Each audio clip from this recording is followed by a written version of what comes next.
Special consideration brought to you by Keys Group Burger King. Keys Group Burger King with 11 locations in Detroit is on the move, so pass the word. Pass the word.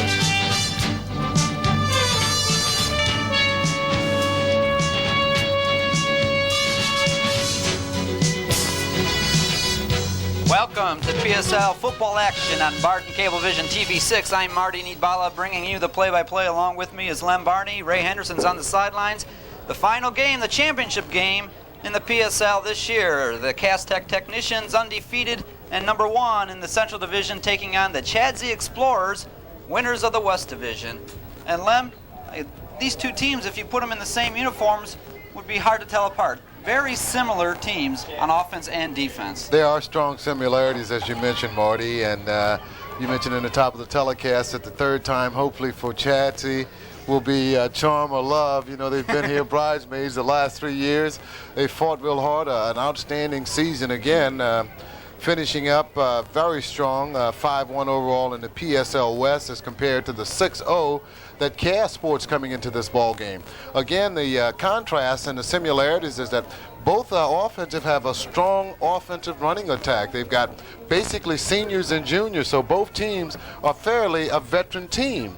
The situation being that their defenses also is what brought them to this point in this championship playoff. They have some outstanding defensive backs on both sides, outstanding linebacker core. Both defensive lines are play on the other side of the line of scrimmage, which defense should be played. So it's going to be the type of game that the team that minimizes the least amount of mistakes, I believe, is going to end up winning this ball game. And both teams have taken advantage of their opponent's mistakes during the year. We'll get into that later. But right now, Ray Henderson's on the sidelines. And Ray, there are some great individual performers that will be in this game today.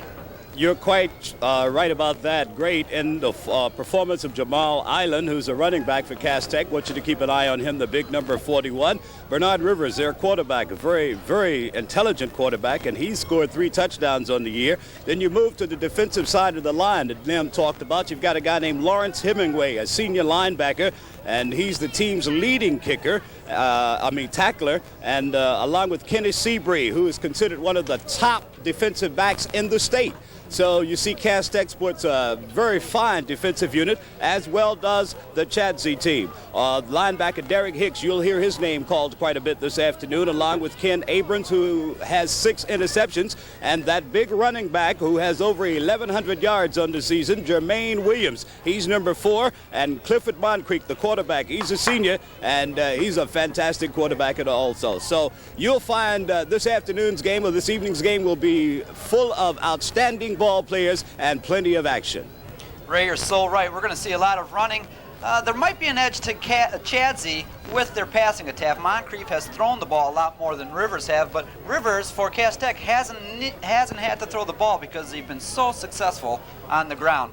So we're in for a great game. I think so too. Ray, as you mentioned, we are going to see some great athletes out here. The teams both comprise great athletes. You know, both teams are basic type of offensive team. They'll run straight ahead plays, dives, off tackles, drop back passing type situations. Both of them are strategically fundamentally sound, but I wouldn't be surprised if we didn't see some razzle dazzle in this ball game early going, some end arounds and some double reverses. You talk about that, and I was standing here as Coach Rowland just walked by. One thing that we did not mention at the top was the fact that both teams have reasonably good speed. Yes, excellent team speed on both sides, both offense and defense, and the special teams may play a vital, important role in winning and losing this contest. I think we're in for a good one. Yes. We sure are. And so we'll be looking for a lot of action here in the PSL final. And so from the field announcer, Sidney Gaddy, let's take a look at the player introductions. Good afternoon, ladies and gentlemen, and welcome to Lorenzo Wright Field for the 1987 Detroit Public School League Championship between the Technicians of Castech and the Explorers of Chadsey. Right now, let's meet the starting defense for the Chadsey Explorers and the starting offense for the Castech Technicians. For Chadsey, a defensive end, number 77, Eric Dawson.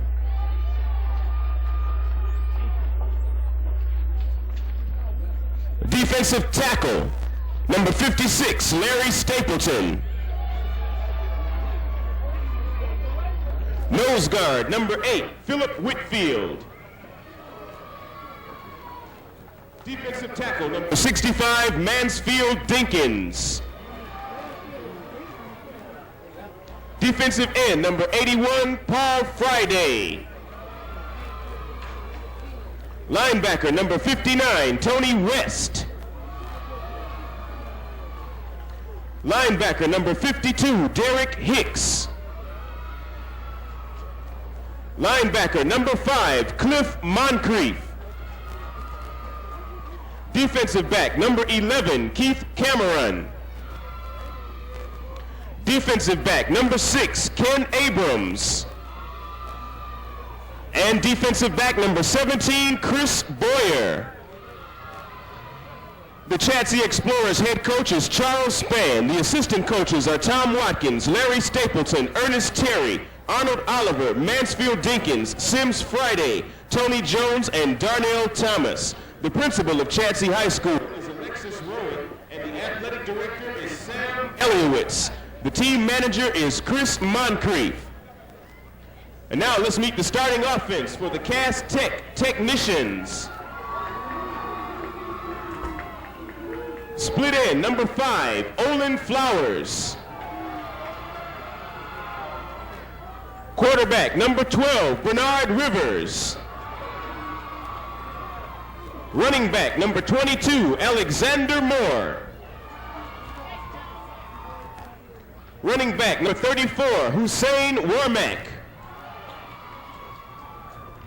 Running back, number 41, Jamal Eiland. Tackle, number 60, Jonathan Stewart.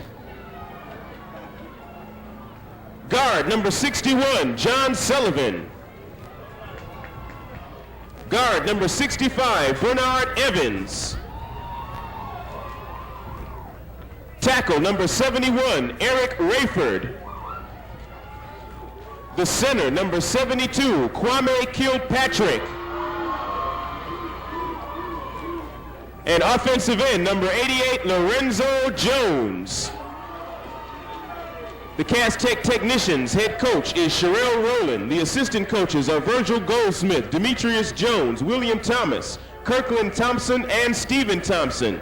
The Cass Tech principal is Jeanette M. Wheatley. The athletic director is Robert Shannon, and the team managers are Bernie Coffin, Lamar Lyman, Terrence Mays, Clarence Terrell, and Steve Washington. The officials for today's game, Jesse Crowder, Don Shelton, Sam Williams, Ernest Winchester, and Arthur Zisk. And as the two teams meet in the center of the field before this game is about to begin, well, let's take this break before. An interesting battle. Getting ready, Chadsey will be kicking off, and Cass Tech will be receiving. And I think Cass Tech likes that situation. If you remember a week ago, in the rain and in the mud on this same field, number 20, senior Chad Smith for Cass Tech, took the opening kickoff against Redford and returned it 80 yards for a touchdown. And that started Cass Tech on its winning ways in their 26-6 victory over the Huskies. Their special teams have performed well. As we mentioned, Sundiata Patterson, the junior defensive end, number 4, has returned 2 fumbles for touchdowns. But Chadsey has also come through on its defensive end. They've taken 3 fumbles in for touchdowns this year. And so both the teams will have to be very sharp on the special teams and on the defensive end and minimize their mistakes in order to come through with the championship. And also on tap, the possible playoff berth for one of these teams. Both teams are in the running for a playoff berth. Chadsey and Cass Tech are in different regionals, but whoever wins might have a chance of going to the state playoffs.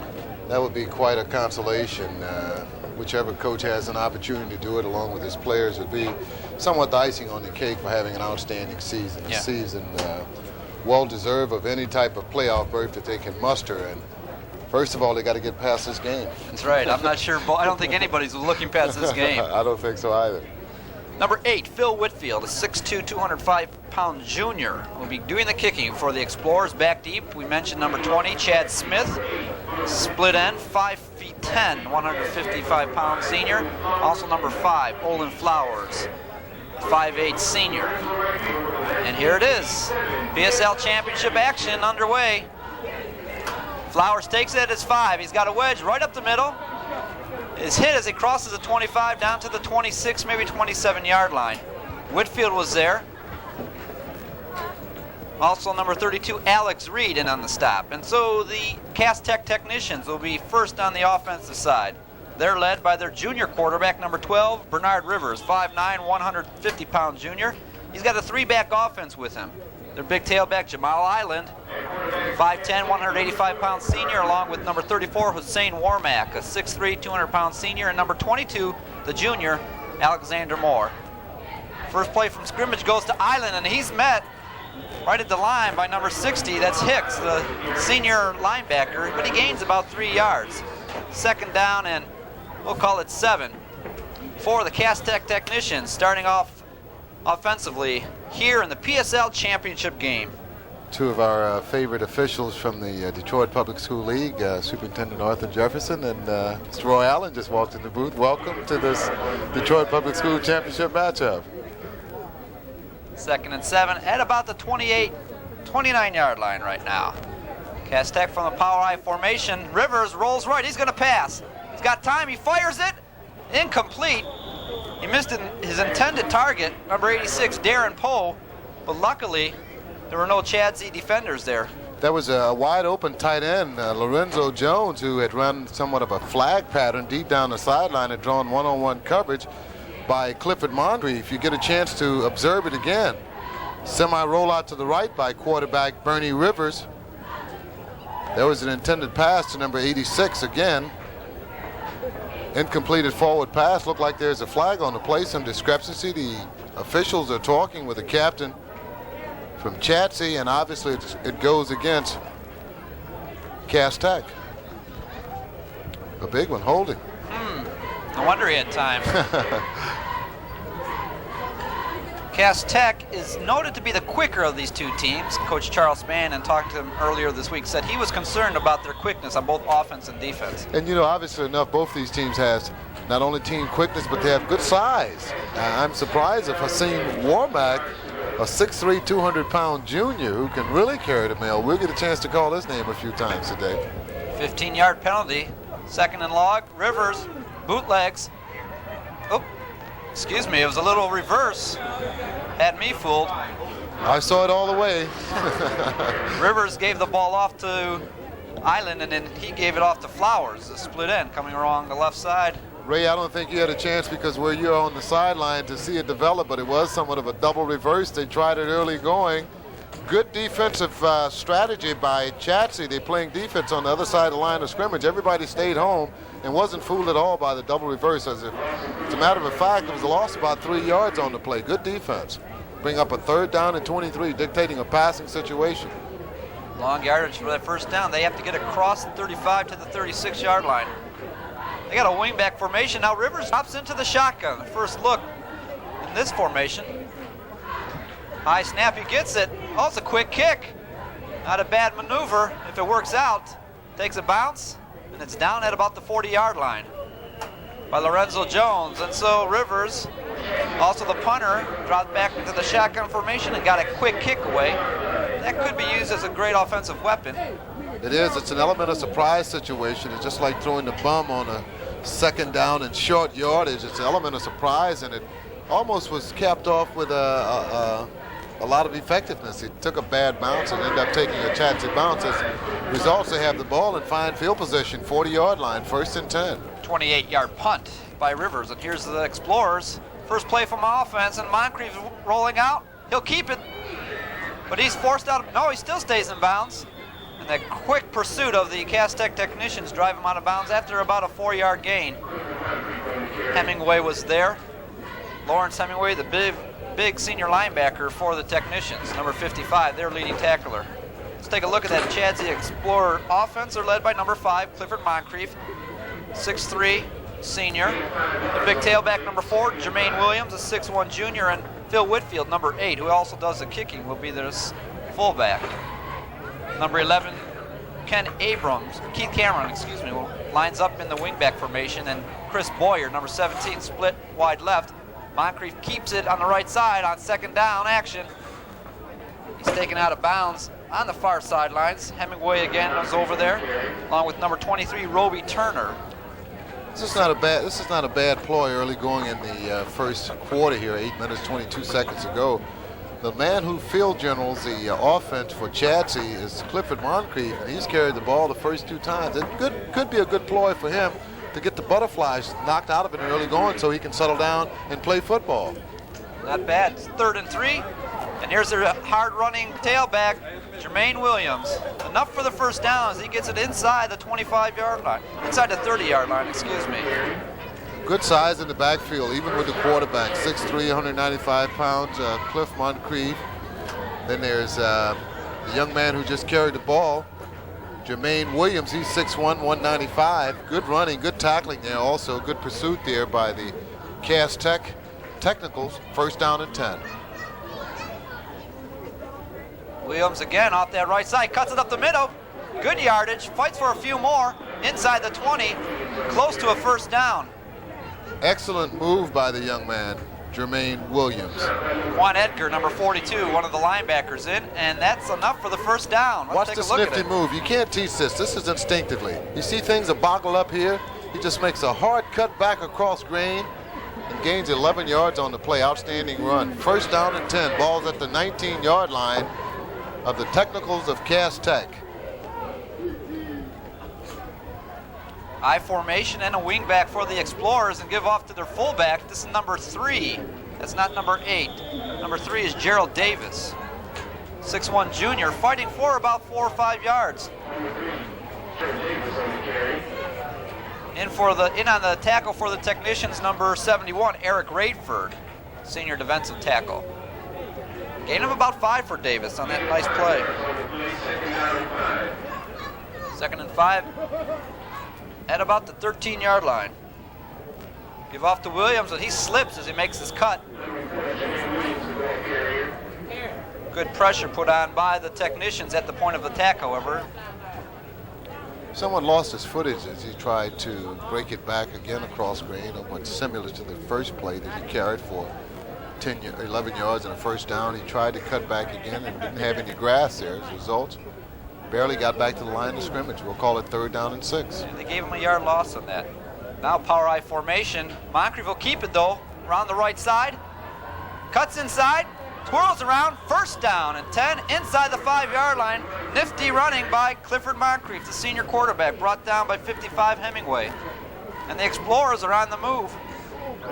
Taking the ball from the 40-yard line of the Technicians. They're inside the 5-yard line to about the 4.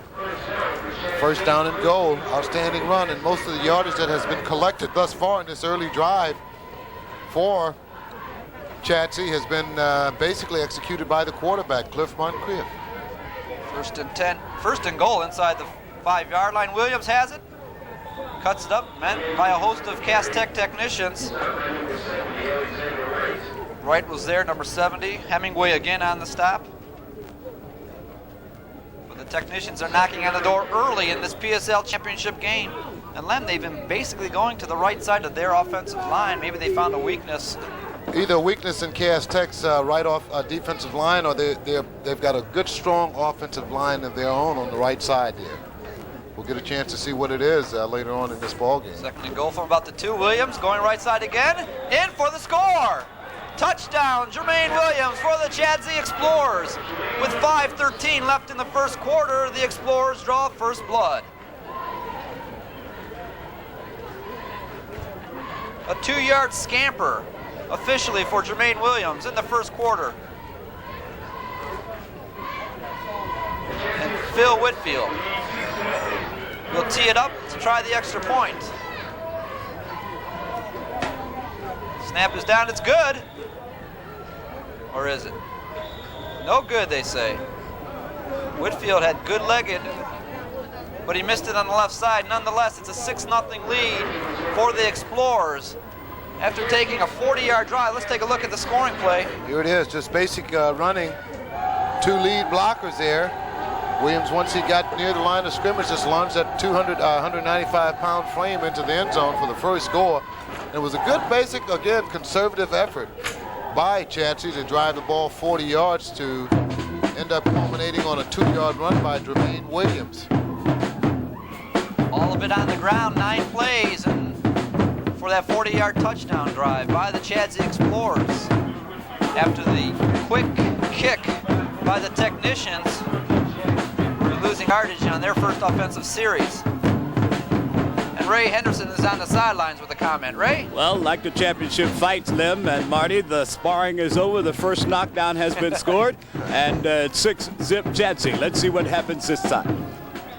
Good analogy, Ray. There's two heavyweights battling it out here. Whitfield puts his toe to it. High end-over-end kick.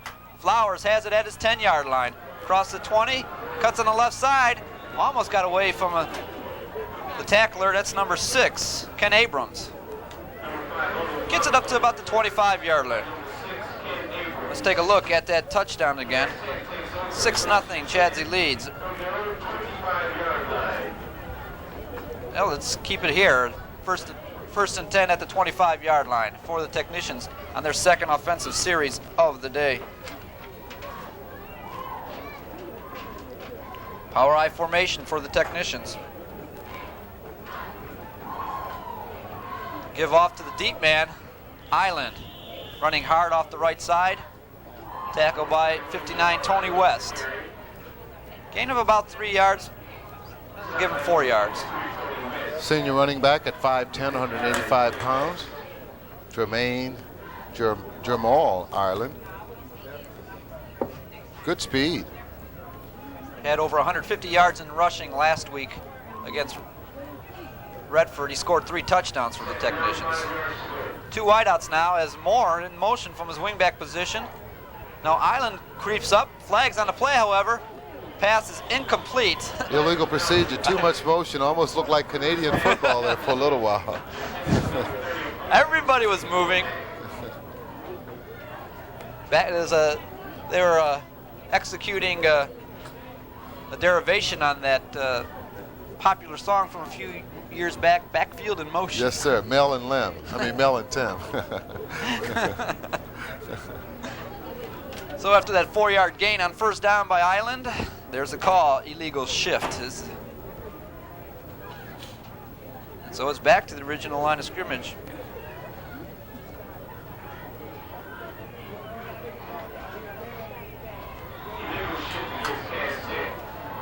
They call it second down and 11. Okay, a 6-yard penalty there.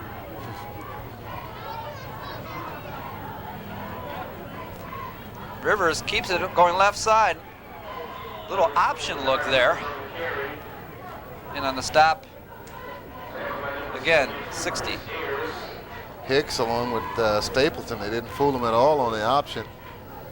Tried to execute it to the wide side of the field. Again, the linebackers played smart, stayed at home, had man-man coverage, and as a result, no gain on the play at all. Third down and about 9 yards for the technicians. Double wing formation as Moore is in motion. Rivers has it, looks left, throws it along the sidelines. Flowers is out there, couldn't catch up to it. On the defense is Ken Abrams. And Rivers took a quick drop, just threw it down the sidelines on an easy fly pattern for Flowers. He had his man beat, but it was just too long for everybody. Let's take a look at that action again. Well, it took like a 3-step drop and just released the ball on a takeoff pattern, a fly pattern, going for it all. Flowers intended receiver. Again, good coverage by Ken Abrams. No one had a chance to catch it. Brings up a 4th down and 9, a punting situation. Rivers gets it off. He hangs it, not very deep, at about the 43-yard line. As Cameron cuts it upfield, across the 50-yard line, still on his feet. Brought down by number 40, Ken Seabury, along with Hemingway. First and 10 for the Explorers. They've got it inside technician territory again, this time at the 47, called the 46-yard line. John Douglas also in on the stop, number 53.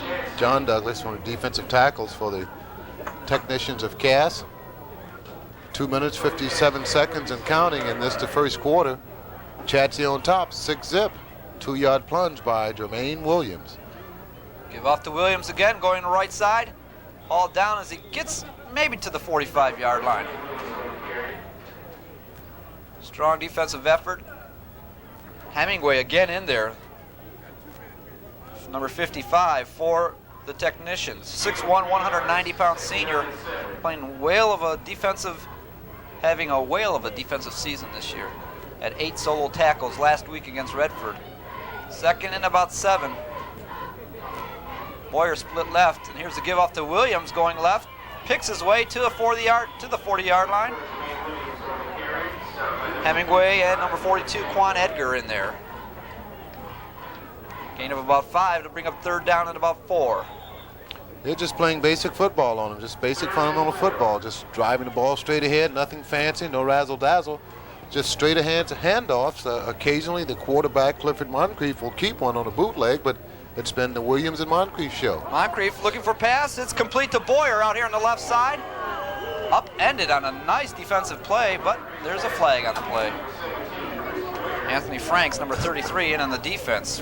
Well, let's see what the flag's about. Referee Jesse Crowder with the call.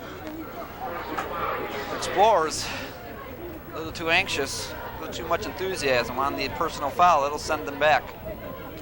Well, his first down yardage, as we have a chance to observe it again, just a 2-step drop back. It's a quick out from Moncrief out to his intended receiver, Chris Boyer. First down yardage. Good upending tackle there by the defensive back, Anthony Franks. Flagrant foul, a personal foul, assessed against the Explorers of Chadsey.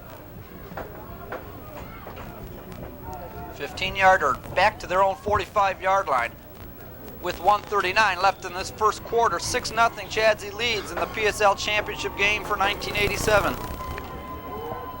They've got it third and long at their own 45. Boyer split left. I formation. Number 6, Ken Abrams in the wing left. He's in motion right now. Pitch out to Williams. He's got a block. Gets out to the right side. And he's pushed out of bounds across the 50-yard line. Across the 45-yard line. Hemingway again along with 40, Seabury, pushing him out of bounds. Not enough for the necessary yardage. They'll have to relinquish the ball by way of punt. Number 11 is on to punt. Kenneth Cameron for Chadsey. Quickly he's on, and he'll get the punt away, no problem. Straight up, not very deep. It's called. Sundiata Patterson calls for the fair catch, and he's knocked down after the play, but... Should have been a penalty also. That's what I thought. Should have been a penalty. Call for a fair catch, clear and indicated. The official didn't see the hit. As a result, he was trying to mark the ball. Didn't see it. He was the only one there who could have called it. 1st and 10 for the Technicians of Cass. They'll take over at their own 24-yard line.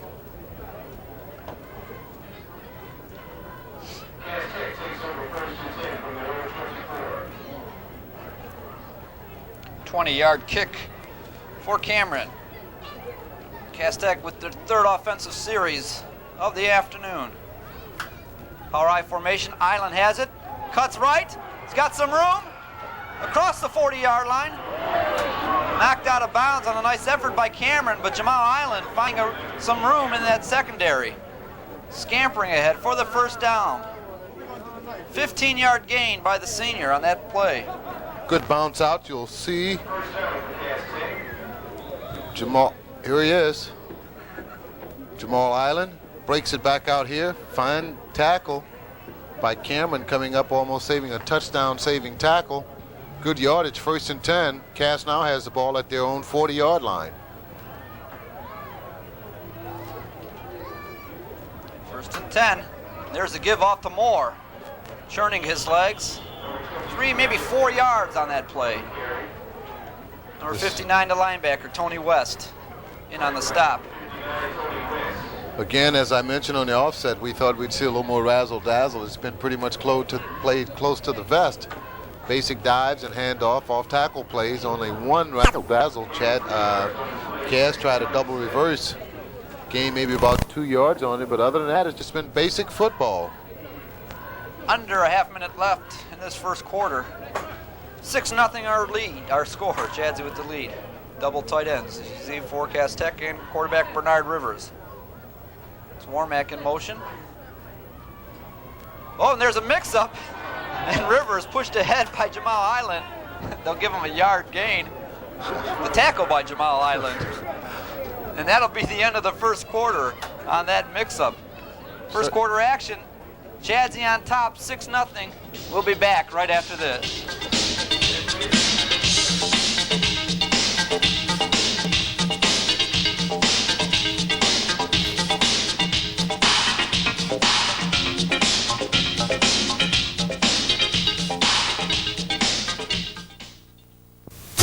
Movie Channel. The Movie Channel. The Movie Channel. 24 hours a day of non-stop movie magic. The Movie Channel. A different movie every night. The Movie Channel. The biggest blockbuster hits. The Movie Channel. Hollywood classics, cult favorites, foreign films, and sleepers too. The Movie Channel. Exclusive hits you won't see on HBO or Cinemax. The Movie Channel. The only national channel that brings you movies anytime you want to watch. The Movie Channel.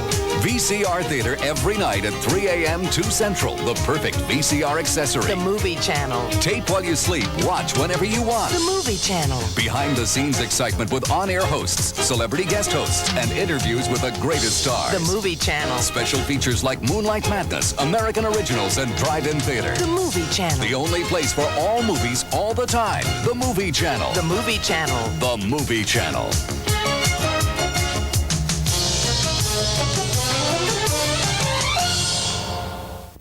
You're watching Barden Cablevision, TV6, Detroit.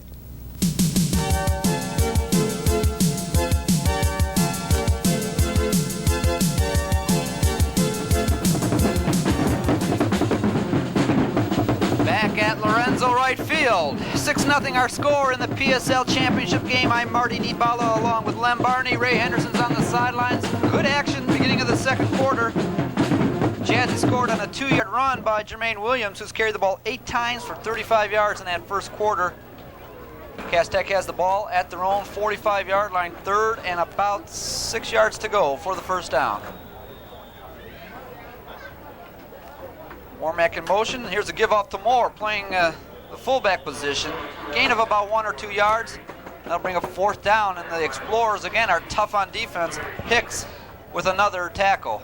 They played it very tough early going in the first quarter. Really didn't give Cass anything to have an opportunity to keep a drive alive. It's been 3 plays, 4 plays, and a punt. And as a result, the defense has been the key to this early going first half.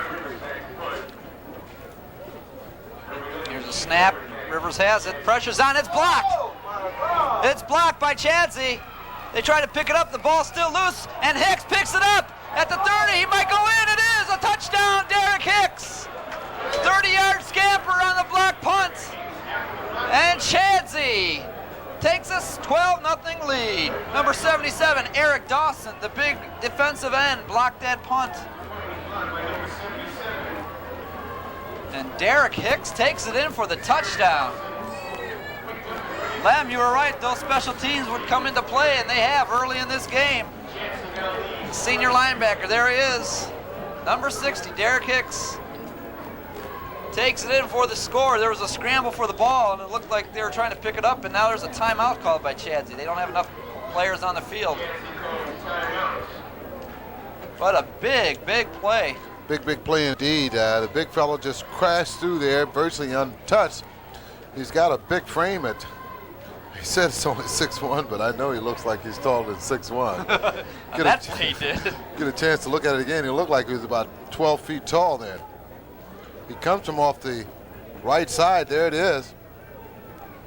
Offensive guard, nose tackle, 6 even, they still say graphically.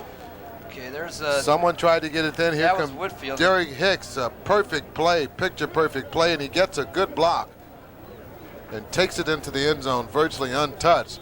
for the second score of the evening for Chadsey as they lead now 12-0, waiting the PAT. It's up.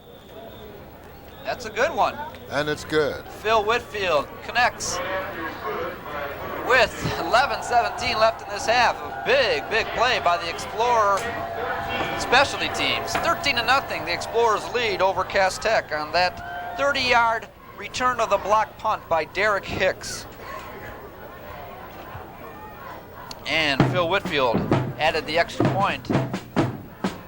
Cass Tech feeling some of the pains. They know how special teams can hurt you. Their special teams last week took the opening kickoff 80 yards for a score, that being Chad Smith. Their team is feeling the effects of Chadsey's special teams, 13-0. Chadsey likes to get out in front, and they have a solid defense that likes to hold the lead. Let's see what Cass Tech can do right now. Tell you what, if it's going to be that way, they've certainly got a real good running going right now. 13-0 is Cass Tech's trail. The defense for Chadsey has been outstanding early going here in the first half. Flowers has it, cuts it upfield, hit as he crosses the 20 to about the 24-yard line, and there Cass Tech will start it off again early in this second quarter. Ball's officially marked at the 24-yard line. 1st and 10 there for the technicians who have been on the ground the entire day. In that first quarter, Jamal Eiland carried the ball 3 times for 23 yards, but they didn't have the ball too often.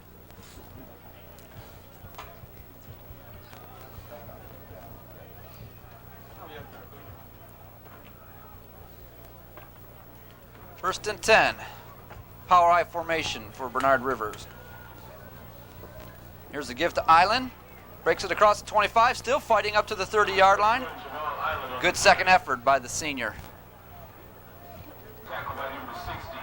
Hicks was in on the stop, along with number 17, defensive back Chris Boyer. Boyer, one of the many fine athletes that Coach Charles Spann utilizes. He has a lot of players going 2 ways. Boyer's one of them, along with Hicks. Got a few more out there, too. 5-yard gain by Eiland. Senior linebacker Derrick Hicks and number 59, linebacker Tony West are the team's leading tacklers. And West is winning All-Metro second team and All-State honorable mentions as of last year. Uh-oh. That's the sophomore, big 6'4", 250-pound Mansfield Dinkins. He's across to say, I'm sorry. That'll take it out close to a first down, and it is a first down. And so Cass Tech hasn't been able to move the ball by themselves. They get some help by Chadsey that time. And their offense for Cass Tech has been averaging a little under 22 points per ball game. And they've shut out thus far early going here in the first half. Eiland has it, met by the left side of that Chadsey defense. Maybe a yard and a half, maybe 2 yards on the gain at most. Fine defensive play there on the left side, led by Mansfield Dinkins, 6'4", 245 pounds. They just crashed the right side offensively for Cass. 9 minutes and 22 seconds remaining in this, the second quarter. Cass Tech find himself trailing, 13-0. 1 yard gain by Eiland. Second and about 9. Still, Rivers has it. Now he'll go back and pass. Pressure's on. He's hit. Big hit by number 8, Phil Whitfield. Woo! Nose guard Phil Whitfield, senior 6'2", 205, put it all on the Bernard Rivers right here on this play. Bernard sprints out to his left, tries to set back up and throw to his right. And as soon as he turns with an intended screen out to the right, he was met face to face by Phil Whitfield. Almost a loss, but he barely got the ball away. 3rd down and 8.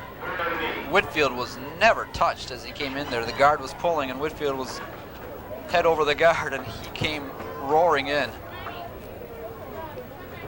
Eiland in motion. Here's the pitch, and the give off to number 4. That's Cindy out of Patterson coming over to the left side. Penalty flag as Chadsey gangs up on Patterson. I'm sure that'll be an inadvertent face mask. It was quite visible to see, and the refs, I'm sure that's the reason they threw the flag. I don't think anything else happened as far as infraction other than the fact that inverting face mask. There it is. Oh, and also a clip against Chadsey. So let's see how Chadsey could clip now. Chadsey's not on offense. There's the give. There's an inverted face mask there by number 77, a young man who blocked the punt, Eric Dawson. I didn't see a clip, although I wasn't watching that close. There was a gang of explorers in there. The clip had to go against Cass, and it was offsetting penalties. Yeah. It's back to 3rd and 8. Down remains the same. Offsetting penalties, Marty. That's right. Referee indicated the wrong way. It's 2 receivers, Flowers split left. And there's Warmack in motion. And here's the option. Rivers pitches up to Warmack. A great pursuit by the Explorer defense and staying home. Number 17, Boyer, came up to support. And 60, Hicks again, also there.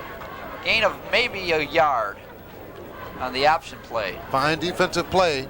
When the option normally is executed or deployed, every man defensively is assigned to an offensive player. Obviously, Hicks is assigned to the pitch man, Hassan, and here's the ball being pitched, and boom. Here's Hicks right there on time. Good force, good field, good containment, good tackle, maybe a yard gain on the play. 4th down. He's got time now, straight up. It might have been partially blocked, I'm not sure. Takes a Cass Tech bounce, though. And it gets across the 50-yard line. Not very long. And Chadsey has great field position again. At their own 49-yard line, the official marks it. The offensive line is snapping the ball for the punter, is not giving them a chance to really punt it. I mean, they're not blocking up front. Chadsey. If I was a punter, I'd get to the sideline and tell coach, say, hey, make them block up front. Give me a chance to punt the ball. Give me some help. Yes. He needs it. His last punt was blocked before this one. He may have gotten about 7-8 yards on that punt then. Last one was blocked by Eric Dawson for Chadsey. It resulted into a touchdown. Oh, the mix-up. And Moncrief goes down into the hands of number 44, Alonzo Higgins, the nose guard, after a loss of about 5 yards. Looked like Moncrief wanted to pitch the ball, and there was nobody there. Nobody there. Again, as you mentioned, Alonzo Higgins had rushed through from his nose guard position, 5'9", 160 pounds. He's an awfully small man to be playing nose guard at 160 pounds. He must be doing the job. He's got a big heart, I tell you. That's no man's land. That's the pit area. 2nd and 15. I know a lot of guys eat that much for breakfast, 160 pounds. Here's the pitch out to Williams. He's tripped up as he gets across the 45-yard line. Number 51 that time on the defense. I had some teammates with the Lions would eat 180 pounds for breakfast. I mean, sausage, eggs, Chris spaghetti, on the defense. cornflake boxes, post toasty boxes, and the nose guard, Alonzo Higgins, only weighs 160 pounds, I tell you. 3rd and 14. Williams on the carry. 9 carries for 36 yards. I formation and 2 wideouts. Boyer on the right side. Moncrief back to pass. He's got a lot of heat and There's gets it number away. 81 complete to the 40-yard line of Cass Tech. What a touch. Tight end Paul Friday. A nice catch. Excellent touch. What a touch. Had a lot of heat on him, a lot of pressure. I really didn't think he was going to get the ball away as we have a chance to see it again. Just the way it looks from the secondary, from the defensive standpoint. Quarterback at the helm. Moncrief steps back, a lot of heat, and he gets it off with a fine touch to his tight end, Paul Friday, for the necessary yardage. It's 1st down and 10 at the 40-yard line of Cass Tech. Give off to Williams going to the left side. Ooh, hit hard by Hemingway. Higgins was also there, but he gained about 5 yards. Down to the 35-yard line. It'll be 2nd down and 5 yards to go for Chadsey. 5:57 left in this half. Chadsey on the move again. They've got the lead 13-0, and Ray Henderson's on the sidelines with some comments. Ray? I don't think he had anything. I think Butterball was down in his way. Butterball. Come out of the way, Butter. He's got Butter on camera downstairs now. 2nd and 5 at the 35-yard line. Whitfield, the fullback, gets his first call of the day and a 4-yard gain. Brought down by Higgins and Hemingway also again on that stop. I said Butterball, I meant Wade Graves. I'm sorry, Wade. Wade, I'm sorry. 3rd down and about 1 yard to go for the first down for Chadsey at the 31-yard line of Cass Tech.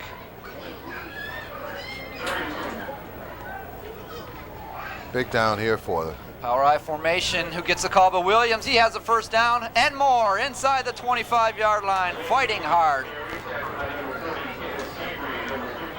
33, Anthony Franks in there on the stop, along with number 53, John Douglas. But a first down yardage, and Ray Henderson is down the sidelines. We are here on the sideline of Cass Tech, and it's pretty quiet over here, as you can well manage. 13 behind, and they look a little overmanned this evening, Len. That could be a possibility. Again, they're just bringing basic football at him, basic dives, basic handoffs, and hasn't had to pass that much, but when he has passed, Moncrief, he's made it effective.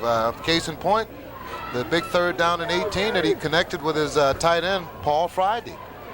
There's a give off to Williams again. He's getting some more room at the point of attack at the line of scrimmage, and he gets this one inside the 20-yard line. Hemingway again on the stop along with Seabury, but some good yardage there. About 4, maybe 5 yards they'll give him. 4 yards they'll give him. 2nd and 6. You know, when Williams hits that hole, he's almost like full speed, and once he gets across that line of scrimmage, Lim, he's gone. That's good fundamental football, Ray. That's where you should do it. You should hit it with full throttle at the point of attack, and if you do get a hole or a lane, and once you get in the secondary, you can dance. Let's watch him here. There's Williams going wide right, and he's tripped up by 40, Seabury. Steve Durning, number 6, also went on the stop. Gain of about 2. He didn't really have a chance to execute his speed then because it was a good defensive play again by defensive end Ken Seabury and getting help from the cornerback coming up to make the stop after a short gain. It'll bring up a 3rd down and a long 4. Unofficially, 13 carries, 54 yards for Williams from his tailback position. 3:25 left in the first half, and Chadsey on the move started this drive at their own 48-yard line. Cameron in motion. Here's the pitch, going wide to Williams. Number 33, Anthony Franks, with a big defensive play for Cass Tech. They needed a stopper, and they might have gotten one. Certainly did. Outstanding play coming up from his defensive back spot. Solo tackle, open field on a dangerous man. Germaine Williams, the runner, coming up from a defensive spot. Anthony Franks says we have an opportunity to see it again. This is the way defense should be played. When an end run occurs, you got to have a good 3-phase defense, good force, good field, good containment. You see a lot of hustle out there. Good pursuit by Cass Tech. 4th down, they're going for it. 4th and 8, and there's Moncrief back to pass. He's got time. He's lofts it out there. He's got a man. Intercepted. Number 4, Cindy out of Patterson. Takes it from the 2-yard line. Up ahead, picking his way to about the 20-yard line, and a big play by Cass Tech.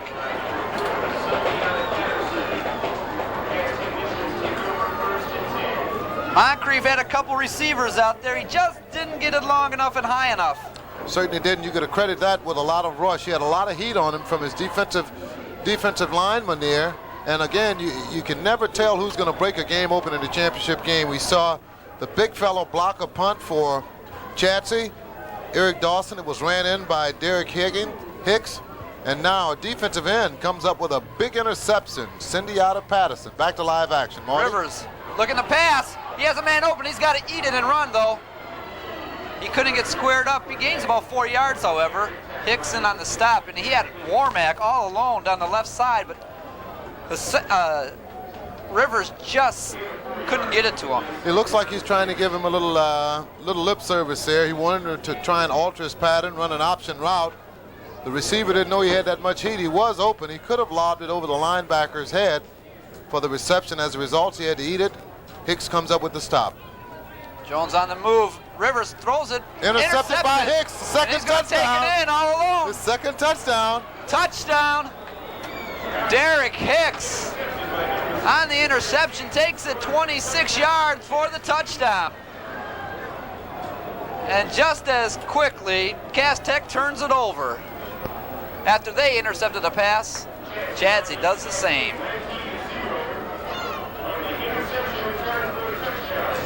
Ray? Yes, well, we were just watching the play there. We saw Bernard on an attempted pass to his big running back there, and I just don't think he had enough on it. And that may, I don't know, 19 points down here in the first half of play.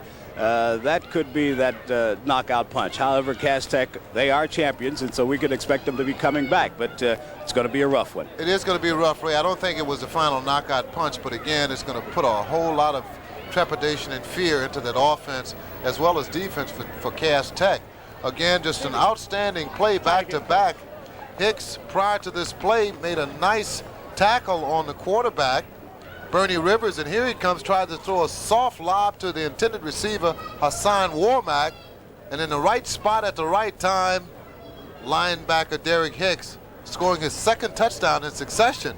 He scored the last touchdown on a block punt of 34 yards by Eric Dawson, and now a pickoff return for the touchdown, and they are now awaiting the PAT. Chadsey took a timeout. That was unofficially a 33-yard return by Hicks on that interception, as we caught it off the replay. And as soon as he was intercepted, the Cass Tech team just didn't react very well. They were pretty much stunned.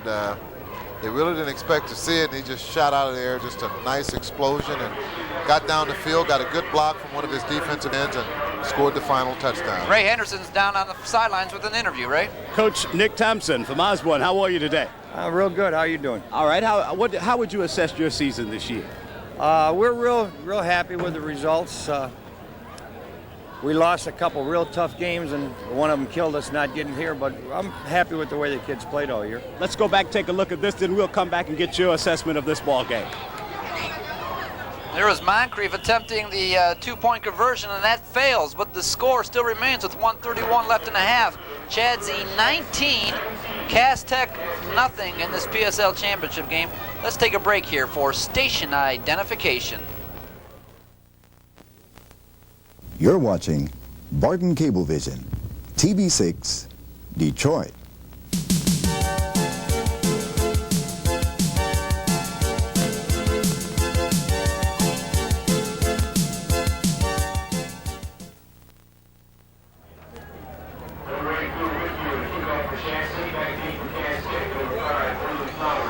Back, second quarter action at the PSL championship game at Lorenzo Wright Field. As you see our score, 19-0, Chadsey with the lead.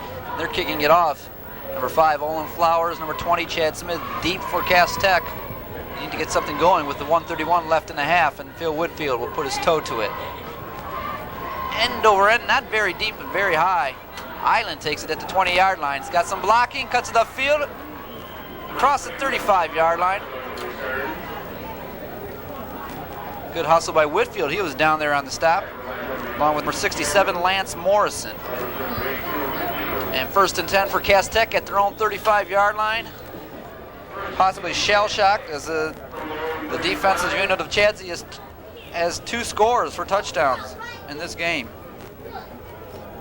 2 wingbacks for Cass Tech and 2 wide receivers. Warmack in motion. Rivers rolls out that way, pressure's on, and he'll have to eat it. Number 77, Eric Dawson, the man who blocked the punt earlier in this quarter. Just came through hard from his defensive end position, and he barely was touched. They've got him listed at 6'1", 190 pounds. I tell you, he looks bigger than that. So they say. Fine defensive play by Eric Dawson, the young man who blocked the punt that resulted in a touchdown by Derrick Hicks. Makes a fine stop here.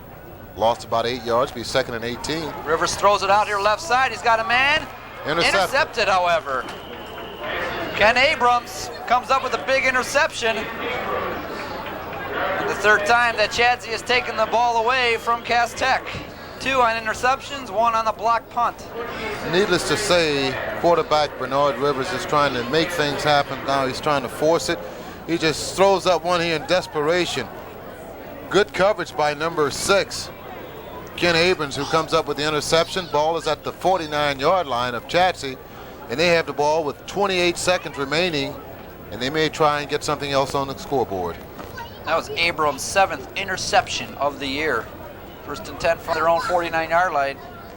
They be the Explorers. Moncrief's gonna pass. He's looking long, throws it deep. He's got a man out there, could be. Oh no, great defense. Good action. Number 33, Anthony Franks, back there defending against Boyer. And Moncrief threw it up there. Ken Abram coming into today's game, as you mentioned, had 6 interceptions, and with that one, give him 7 on the year. Here's that last play. Just a rollout. He's trying to take it to the home run area. Good coverage by number 33. He was right there. Anthony Franks, outstanding defensive play, good knockdown, good battle weight. It'll bring up 2nd down and 10. 22 seconds remaining in this, the second quarter before half. Moncrief back to pass. Left just sends it upfield, keeps it. Whoa, big hit. Number 53, John Douglas, on the tackle. Big hit though by Douglas. That should be the last play of the half. Moncrief gained about 4 yards on the play, and they'll let the rest of the time click off here. And that's it. First half action is over in this PSL championship game, and Chadsey has a commanding lead at this point. 19-0. We'll be back with halftime entertainment right after this.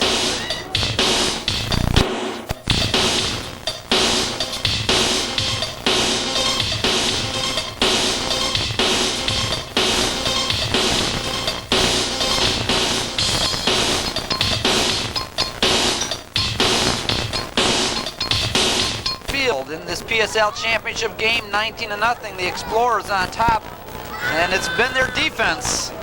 Their defense has blocked a punt and taken that one in for a score, and then again the same man, number 60, Derrick Hicks, intercepted a pass and took it 33 yards for another score.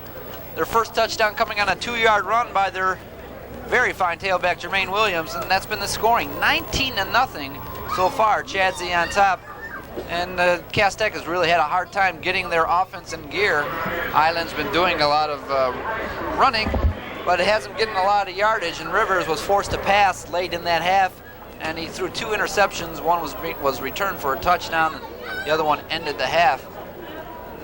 Right now we're ready for our halftime entertainment.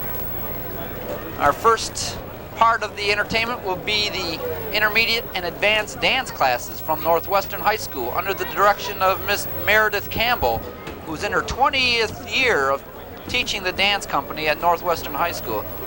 She has 26 young sophomores, juniors, and seniors on the field at this point, and they'll be giving a routine of approximately 3 minutes for your entertainment.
that was the combined intermediate and advanced dance classes from Northwestern High School under the direction of Miss Meredith Campbell. Right now we'll have some more halftime entertainment with the Mackenzie Marching Band. Before that, let's take a look at one of our special features, a look at Cass Tech High School.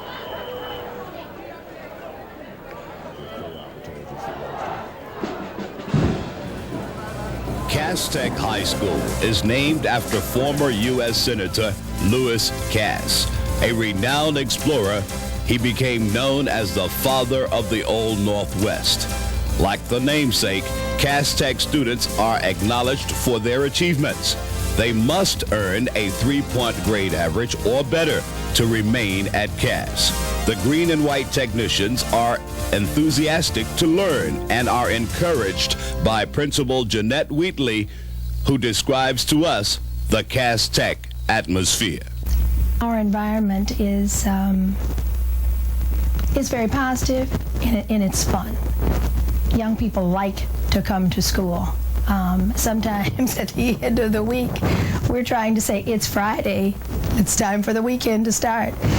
It's a place where kids like to be. Our students are interested in all kinds of marvelous things. We have 32 clubs that are based upon student interest. All these kinds of things create an environment. I think we want to be children's home away from home.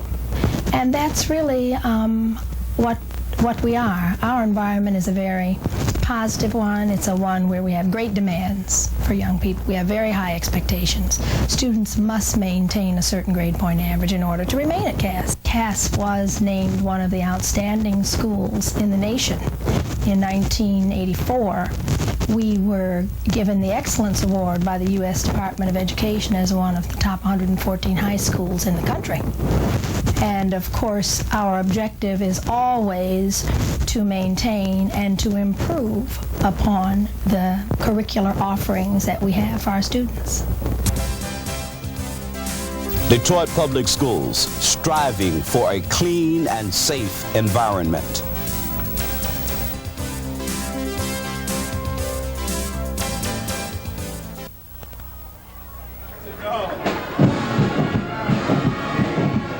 Back at halftime of our PSL championship game, the score, Chadsey 19, Cass Tech nothing. On the field right now is the Mackenzie High School Marching Band of Renown, under the direction of Mr. Bobby Brown.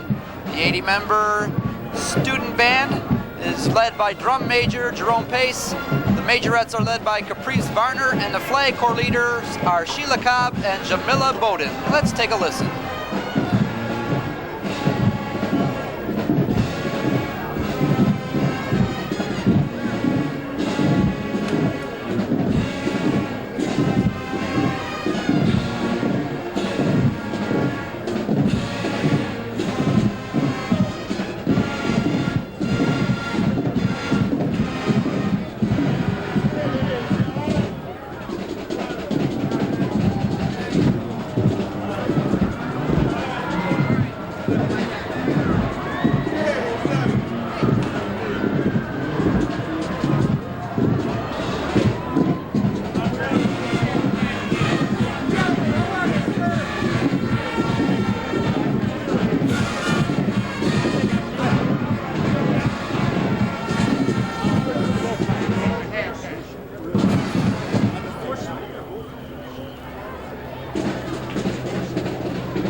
Mackenzie High School Band of Renown, nationally known. They've been to many band festivals, including some at Morgan State in Baltimore and at Southern University in Baton Rouge. They've appeared at the Detroit Thanksgiving Day Parade the last 3 years, and they're always performing around the city and around the state. Led by Mr. Bobby Brown and drum major Jerome Pace.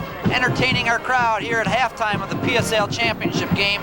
19-0 our score, and we'll be back with more halftime entertainment right after this.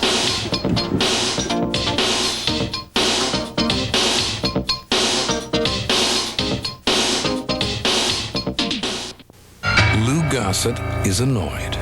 Hey, you know, we've got some real bad guys in this country. Abusing public lands, defacing parks, robbing historic sites. These are our lands, yours and mine. You know, the good guys. Now, you gonna let a bunch of bad guys run us off our public lands? Or are you gonna help save the lands? Let's show these bad guys that the good guys always win. Write Take Pride in America. Post Office Box 1339, Jessup, Maryland, 20794. You're watching Barden Cablevision, TV6, Detroit.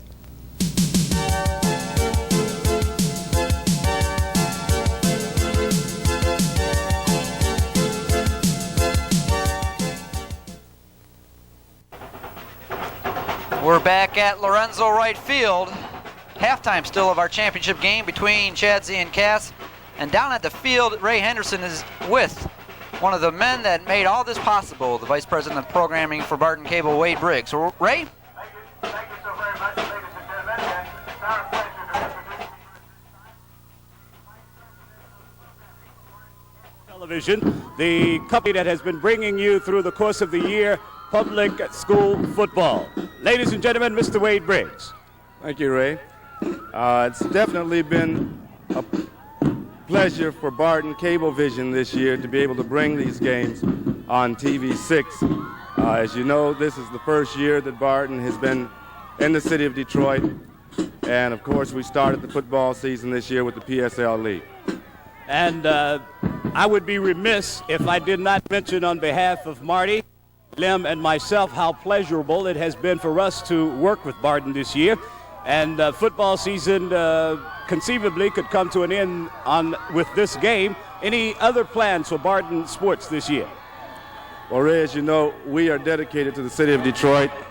Our president, Mr. Don Barden, has stressed that thoroughly, as well the other management committee of Barden Cable and the entire staff at Barden. The Detroit Public Athletic Department has been tremendous. Dr. Jefferson and his staff, they've worked with us all the way. And, of course, we would like to also remind folks that we will be bringing girls basketball, the semifinals, and, of course, the championship. We'll also be doing the entire boys basketball. So we look forward to working with the Detroit Public School System. Mr. Wade Briggs, Vice President of Programming, Barden Cable Television. Congratulations. Thank you so much. Thank you. All right, Ray, from Lem and myself, thank you, Mr. Wade Briggs, for all the time and effort you've put into the broadcasts of PSL football. And we'll be back with second action right after this.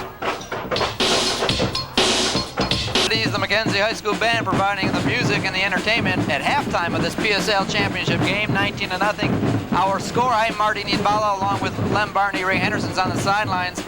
And some of the highlights have mostly been on the Chadsey side of the ball. Chadsey has been putting forth a great defensive effort so far.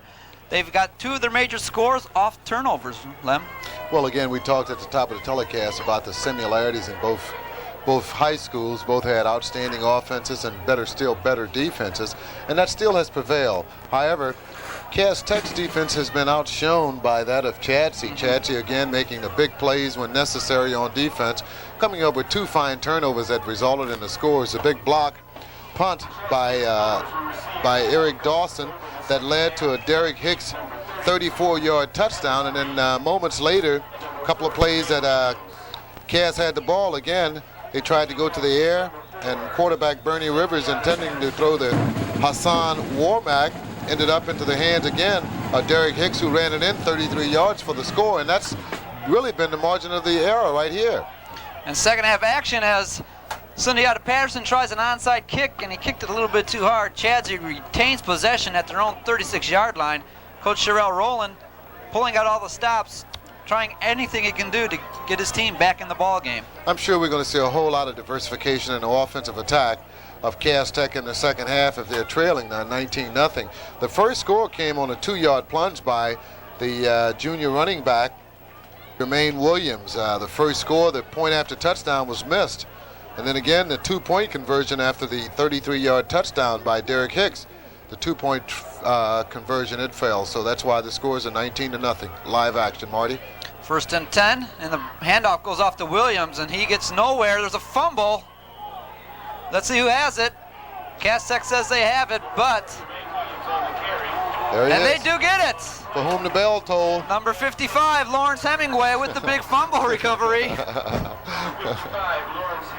He recovered a big fumble last week against Rayford in the semifinals, and he makes the big defensive effort here. Let's take a look at it. Well, that's why he's a big playmaker. He's around the ball. He's got a nose for the ball. There he is coming up from his linebacker position. He sees the ball and alertly pops on it. Causing the fumble was number 53, I do believe, John Douglas. So a big turnover. Back to live action as we 22 more going right side. He loses a yard or two on that play. Alexander Moore, the ball carrier, then, as you mentioned, he lost about 2 yards on the play again. Outstanding defensive effort for the Explorers of Chadsey. But no huddle by the technicians. Moore in motion, and here's the inside handoff to Warmack.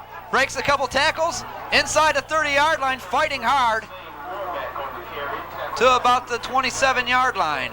Tony West, number 59, makes a tackle for the Explorers. They're going with the Cincinnati Bengals no huddle offense, and they've got a lot of plays called in the huddle. Here's a chance to see the last play by the big workhorse, junior fullback, Warmack, as he keeps his legs driving. Back to live action. And here's Eiland going left side, hurdles the tackle, fumbles the ball though, or did they call him down? No, they called him down. Ground cannot cause the fumble. It's a first down as Eiland got to the 20-yard line, leaping over tacklers. Gain of about 7 yards. He carried for the first down necessary yardage. Again, as he leaped, the ground cannot cause a fumble. It was a good break then for Cass to keep the drive alive. If they're threatening now, they're deep in the territory of Chadsey. Rivers back to pass, pressures on, and he's brought down for a loss. Whitfield on the sack. Also, Mansfield Dinkins was in there for some help. The tenacious 205-pound Phil Whitfield, nose guard. 3-yard loss, and the action's fast and furious as we get into the second half of action in the PSL championship game.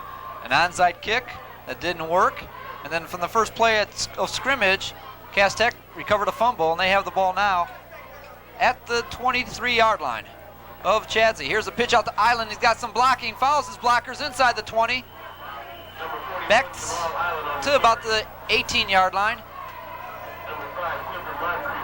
Moncrief in on the stop. Whitfield was around there. Pickup of about 5 yards for Jamal Eiland, and again, no huddle. Third down and about 7 for Cass Tech. In motion is Warmack, and Rivers running that side. One of the pass, he stumbles as he makes his cut and maybe gained a yard. West was there on the stop.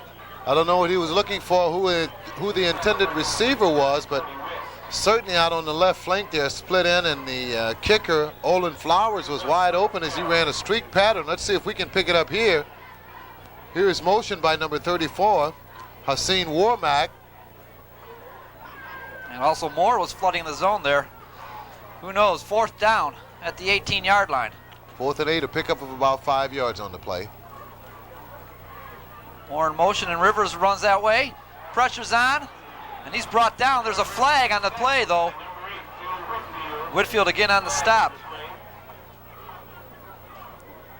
Looks like Rivers is crucial play. It'll go for naught. It's against the Cass Tech technicians, so I'm sure they'll decline. It'll be first down for the Explorers of Chadsey, and the defense again comes up with an outstanding play. They played the plays that they needed to all day defensively. 8 minutes, 10 seconds remaining in this, the third quarter, and Cass Tech finds themselves in a deep hole, trailing the Explorers of Chadsey 19-0. On those rollouts, it looks like Rivers wasn't getting too enough far. depth. Yeah. Wasn't getting enough depth. He's staying too shallow to the line of scrimmage. Any kind of penetration, as we saw then by Whitfield, would stop the play. 1st and 10 at the 21-yard line. Williams breaks a tackle, bounces off another one, and gets it across the 25, close to the 30-yard line. Durning in on the stop, a defensive back. Let's take a look at that Cass Tech defense. Nose guard Alonzo Higgins, number 44, 160-pound junior. Tackles are John Douglas, number 53, and number 54, Anthony Cunningham. And at the ends, Sundiata Patterson, number 4, and Ken Seabury, number 40. 2nd and about 8, 2nd and about 2. Williams has a call across the 30 to the 35-yard line. Tripped up by Seabury, but enough for the first down as Germaine Williams continues his onslaught. He carried the ball 14 times for 50 yards and a touchdown unofficially in that first half, and he's picked up some valuable yardage early in this quarter. Yes, he has. The 50 yards that he carried for in the first half was an outstanding yardage, but they were effective yardage. They were for 3rd and 6, 3rd and 5, 2nd and 7, and he picked up the necessary yardage. One play he had an 11-yard carry for first down yardage, and here he picks up valuable yardage for the first down. Ball is at the 40-yard line of Chadsey, 1st and 10.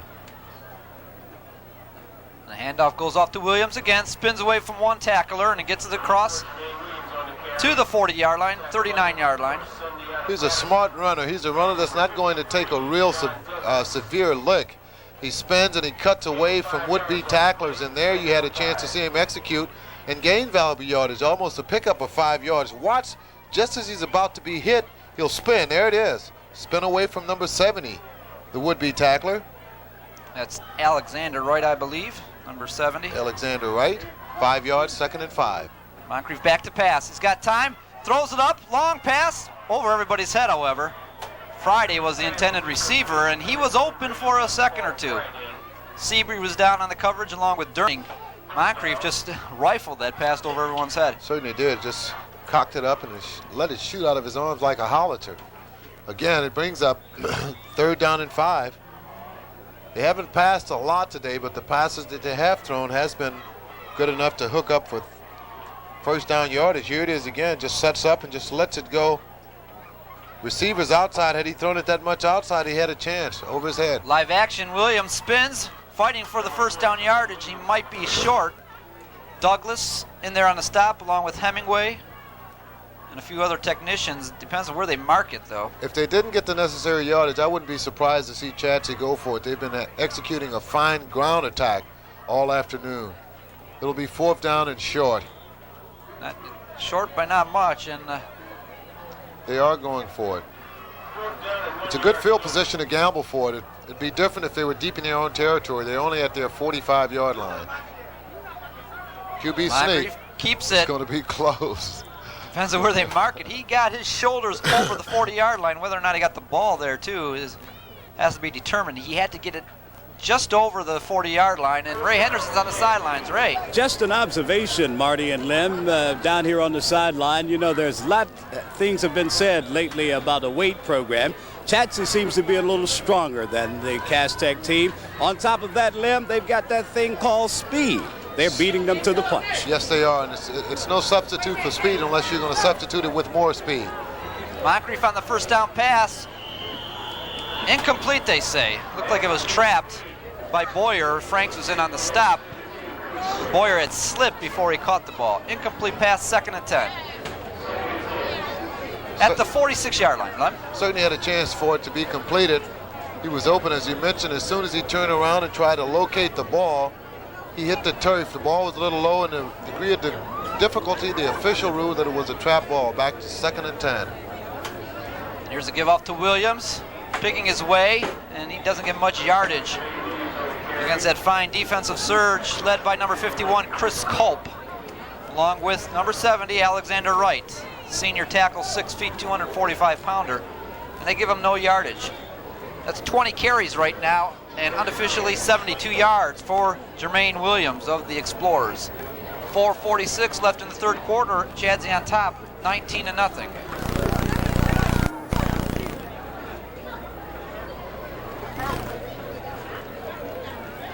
Davis in motion, and here's the pitch goes to Williams around the right side, and he'll be dropped for a loss. quickly. The defense of the Technicians is there. Durning, number 6, was there. Patterson, as you see, number 4. Quan Edgar, number 42, also there on the stop. You give him a 4-yard loss for Williams. Fine defensive effort. Now the defensive cast and the special teams will have to play an important role. The offense doesn't seem to be able to get anything going. No rush at all on the Here's punt. the punt. Patterson takes it at his own 26, and he's hit immediately. Down there quickly, number 6, Ken Abrams. And so the Technicians will take over at their own 27-yard line. They trailed 19-0 with 3:58 left in this third quarter. They've got to get something going on offense, Lem. They haven't been able to do much on the running game. Do you think they're going to try to air it out more? Well, again, they came out the first play of possession of the second half kickoff. They used a no-huddle tactic. It was effective. They marched the ball down inside the 20-yard line. But again, they didn't come away with any points. Penalty on that punt. As the officials are meeting with Tony West from Chadsey, also number 41, Eiland for Cass Tech is in there on that meeting. But again, I agree with you. They will have to score something in this drive or in a subsequent drive if they're not going to be blown out. Another score by the Explorers of Chadsey, and it'll almost push this game out of reach if Cass Tech doesn't hurry up and score. Major penalty marked off against Cass Tech. There's the indication. That'll be a first down for Chadsey. Unfortunate break for the Technicians. Defense has to go back to the field. The Explorers of Chadsey retains possession of the ball with that 15-yard penalty assessed against Cass Tech. A personal foul.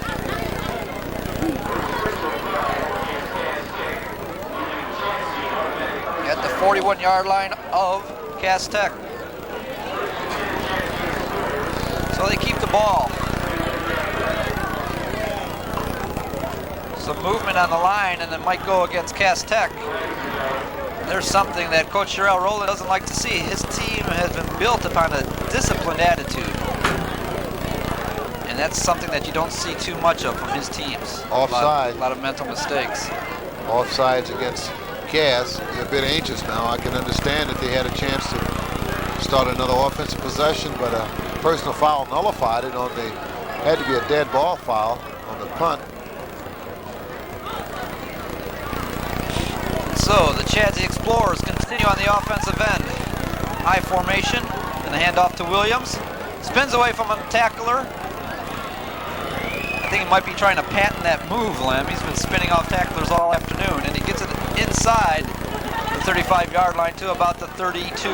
It's a quite effective move, as I mentioned. He's not going to get a solid lick unless he does spin into coverage where he doesn't see a tackler, but it reminds me of an outstanding back who played in the National Football League for the Minnesota Vikings.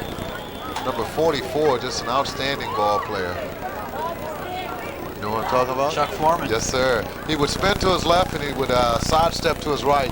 You never could get a good shot on him. He was a big kid at 210 pounds. Good size.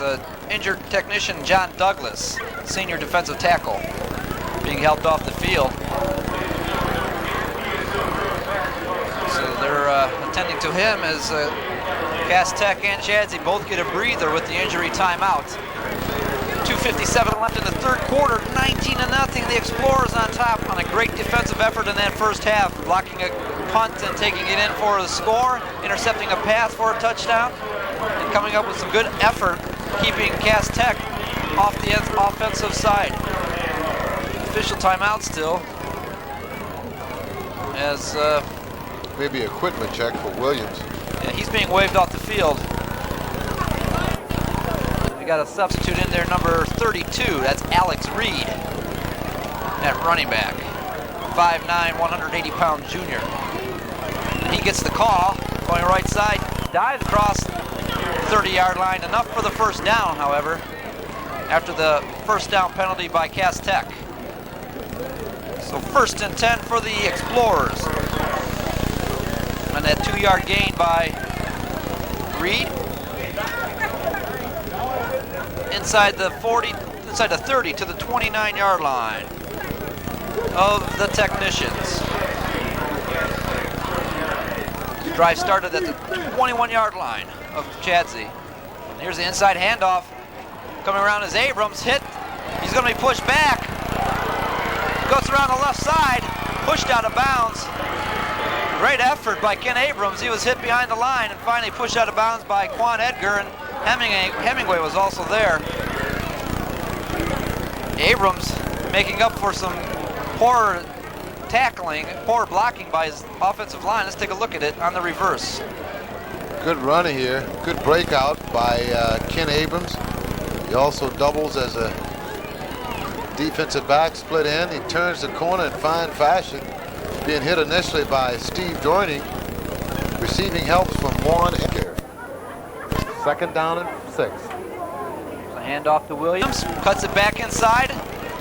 Nice running to about the 16-yard line. Finally pulled down by Patterson. Number 33, 23. That's Roby Turner, but good yardage. 8-yard pickup and a 1st down. For Germaine Williams. He's an elusive slashing runner, and he's going to have over 100 yards before this day is out. Minute and 46 seconds remaining in this, the 3rd quarter. 1st and 10 for the Explorers at the 15-yard line of the Technicians of Cass. Williams gets it again. Brought down. Chris Culp in on the stop. I'd like to see him on AstroTurf. Boy, would he be quick. He's quick on grass. And AstroTurf is a quicker surface. Very elusive runner. 195-pound junior, 6'1". He's got another year to continue to perfect his skills and talents. Had 171 yards on 31 carries in that mud last week against Pershing in the semifinals. Maybe he's a mutter then. Moncrief back to pass on 2nd and 9, but he'll run it on the right side. Cuts it up inside the 20, down and across the 10-yard line, close to the 5-yard line. Finally pushed out of bounds by Steve Durning. That may be enough for 1st down yardage. Let's see what they, yes it is. Let's take a look at that. Good run. He had 3 receivers out. Good coverage downfield as you see the linebackers. Hemingway all dropping in linebacker depth there. 2 men in the end zone. But again, quarterback Cliff Moncrief couldn't have time to set up.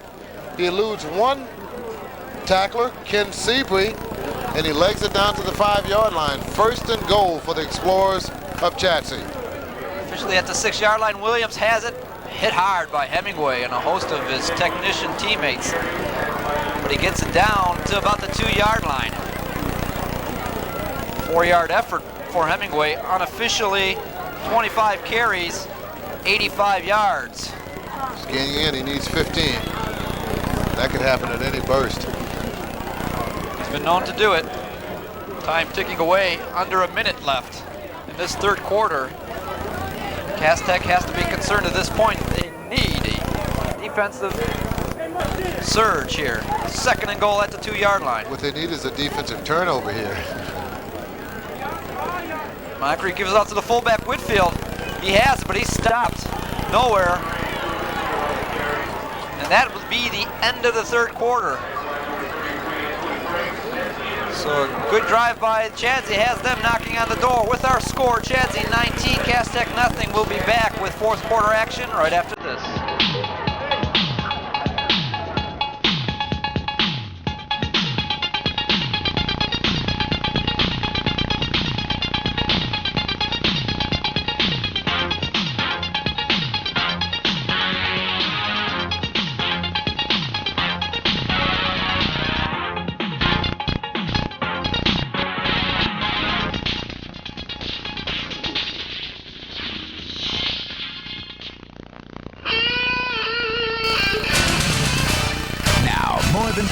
Showtime is the one to turn to for exclusive entertainment, like blockbuster movies, variety shows, original comedy, championship boxing, live concerts, music specials, and more. Plus, family time, after hours, and special events.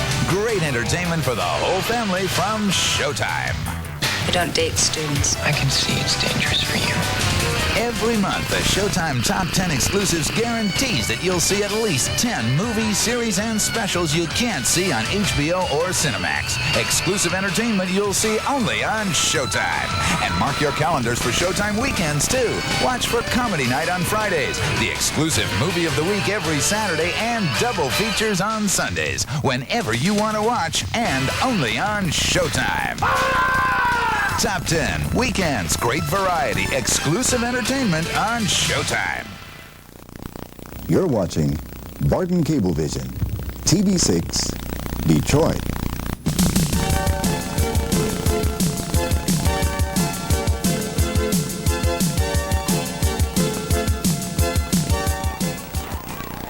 Fourth quarter action about to begin in this PSL championship game. 19-0, Chadsey on top. I'm Marty Needbala along with Lem Barney. Ray Henderson's on the sidelines. The rest of the Barden staff is here watching this great action. Chadsey on the move. They've moved it from their 21-yard line down to the 2-yard line of Cass Tech. They have it 3rd and goal.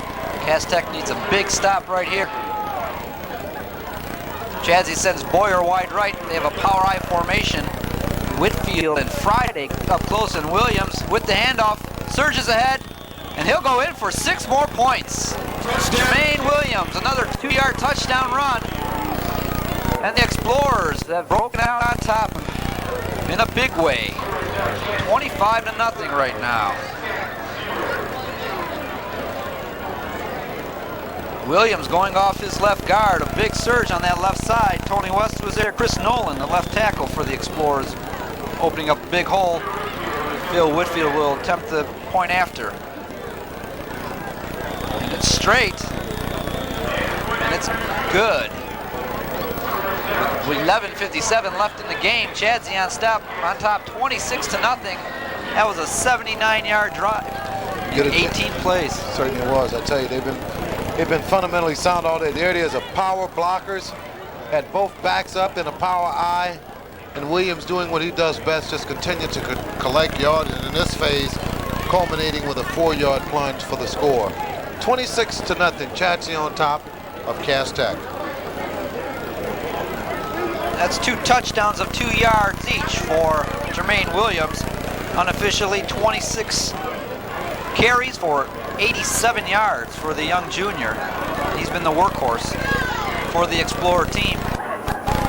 They had the ball for 18 plays in that 3rd quarter, and Cass Tech only had it for 6 plays. Here's the boot by Whitfield, gets underneath it, comes down to Warmack at his own 22-yard line, straight up the field, follows his blockers, close to the 50-yard line. Hussein Warmack running hard, finally brought down on a nice tackle by Whitfield was in there, number 8. That may have been the longest run to date for the entire Cass Tech team. Nice effort. 26 yards to the 48-yard line. Warmack in motion. Rivers keeps it. He's looking to pass. He throws it out there. He's got somebody incomplete. Threw it to the wrong side of Warmack. Boyer was there defending. Rivers is getting up slowly after the pressure was put on him by the Chadsey defense. Neither the receiver nor the defender had a chance to catch the ball, man. As a result, incompleted forward pass, a little inadvertent bumping, but the bumping occurred while the ball was being thrown, and is a way for both receiver and the defender to bring up a 2nd down and 10. Again, no huddle. Flowers is split left. Jones wide right. Eiland this time in motion, and he gets the handoff. Has a block, gets away from one man, cuts it upfield across the 50. Hicks in on the stop. After that 5-yard gain by Jamal Eiland.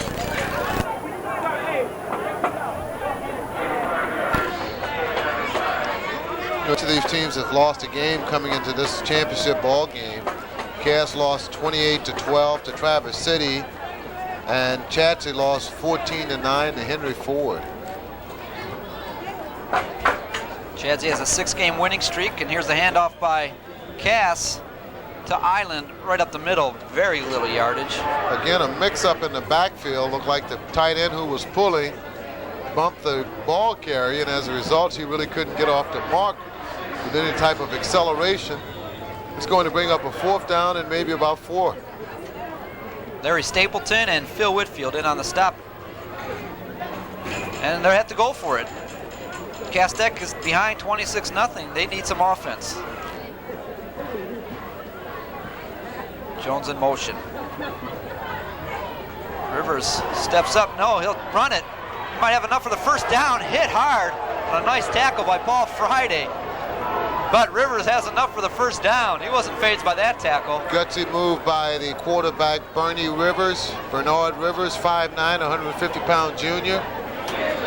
He wants to throw the ball. Tight end goes in motion. Lorenzo Jones, he semi-rolls to his right. Good coverage downfield, decides to take the ball up the middle. And watch the hit. First down yardage, however, back to live action. Rivers rolling right. He's brought down by Mansfield Dinkins. And emphasis on the man. 6'4", 250-pound sophomore. Playing a whale of a game at the defensive tackle position. There's no huddle again. 2-yard loss by Rivers. Cass Tech going with no huddles, trying to catch the Chadsey Explorer defense off guard. Jones in motion. Rivers steps up. He's going to run it. He's got some room. Across the 40 to the 30. Tripped up as he gets to the 25-yard line. Tony West in on the stop, but Bernard Rivers with a nice run. 16 yards on that effort and a first down to the 26-yard line. Another one of those outstanding seniors for Chadsey defense, Tony West, makes the stop on a quarterback draw by Bernard Rivers. Looked like an intended draw all the way, and he tried to outleg everybody, finally being stopped by Tony West. First down and 10. Eiland gets the call around left end. Again, West in on the stop. Ken Abrams was there along with Hicks. Gain of about 3 yards. Bring up 2nd and 7 for the Technicians with 8:49 left in this game. Cass continue to go with a no-huddle offense. Go ahead, Marty. I'm sorry. Coach Sherrell Rowland, I was going to say, he's setting in the plays. Doesn't want to waste any time. Here's an option, double reverse. Patterson cuts it upfield. Across the 15 to the 10. Got one man to beat. Close, touchdown!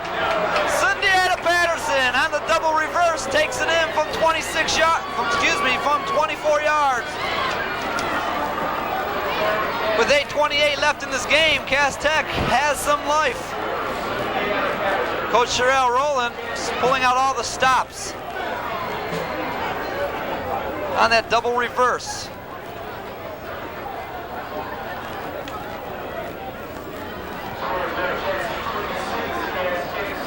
Cass Tech will huddle for this extra point. Let's see if they'll fake the kick and try for the 2 points. I'm sure they'll go for 2. They're really trailing. They're lining up like it's going to be a field goal, but I wouldn't be surprised not to see some type of two-point conversion attempt here. There's the fake. Here's the handoff to Chad Smith. Let's see if he takes it in. He's hit. He's close. No good, they say. So the Explorer defense rises to the occasion. Chris Boyer was there, along with Mansfield Dinkins and Phil Whitfield. They stopped the attempt at the 2 points, but Cass Tech gets on the board with 8:28 left in this game, 26-6 on a 23-yard touchdown run by Sundiata Patterson. Again, we talked about how well coached both these squads were, how fundamentally sound they were, and basically going with just basic fundamentals of football, basic dive, basic plunge plays up the middle off tackle. But here's again, deep in the 4th quarter, Cass has to go with a double reverse. Sundiata Patterson showing a lot of determination. One hit there, broke one tackle, meets some more resistance there, and finally a little more opposition at the goal line, but being defiant, he took it into the end zone for the only score today for the Technicians of Cass as they trail now 26-6. 8 minutes and 28 seconds remaining, and this is the 4th and final period of Detroit Public School Football Championship Team 1987. And here's the onside attempt by Patterson and the Technicians. It's fumbled. Dawson has it, and he's swarmed over by the Technicians. but they say that he'll retain possession. The Explorers have it at the 49-yard line. That's where they'll start their play of the Technicians. When you know you're going to have an onside kick attempt executed against you, you try to put your best men up front with your best hands. And obviously the big fella Eric Dawson has some nice hands. He blocked a punt earlier that resulted into a 34-yard Derrick Hicks touchdown recovery. And now he comes up with the onside attempt. 1st and 10 for the Explorers at the 48-yard line of the Technicians of Cast. High formation this time for new quarterback. Number 2, Mark Friday, junior brother of Paul Friday, the tight end.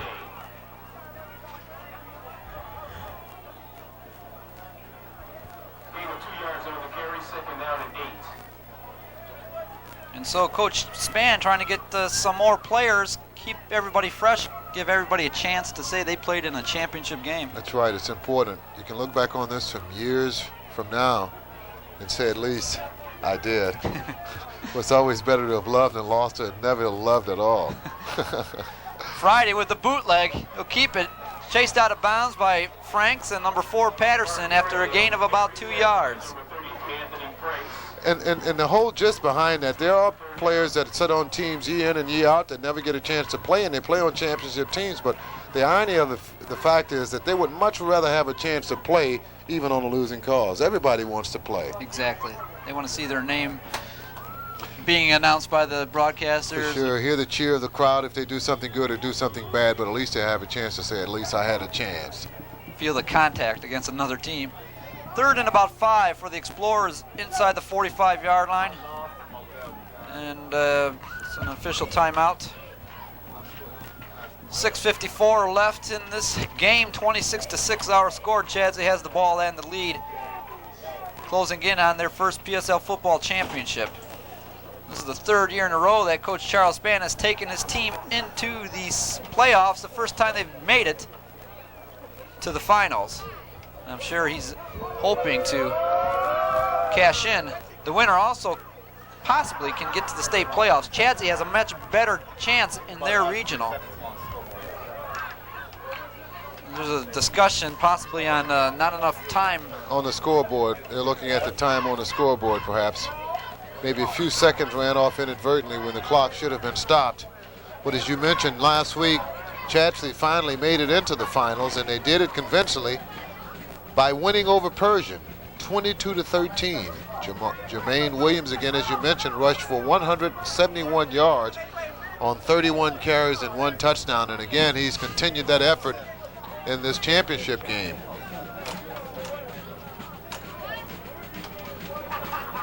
Okay, there's a request by the officials to have the time listed as 7 minutes and 6 seconds on the clock. And so that's what's being done right now. 7 minutes and 6 seconds left in the game. 3rd and 5 for Chadsey at the 44-yard line of Cass Tech. Chadsey controlling the ball in the 3rd quarter, eating up a lot of time, and they want to do that right now. It's quarterback Paul Friday, Mark Friday, excuse me. Inside handoff to number 6 as Abrams goes around the left side, stays on his feet, run out of bounds at about the 35-yard line. That will be enough for the first down, however. Good effort by Ken Abrams, playing on the offensive end now. And that'll be a first down. Knocked out of bounds by Anthony Franks at about the 36-yard line. Franks has played a well of a defensive ball game.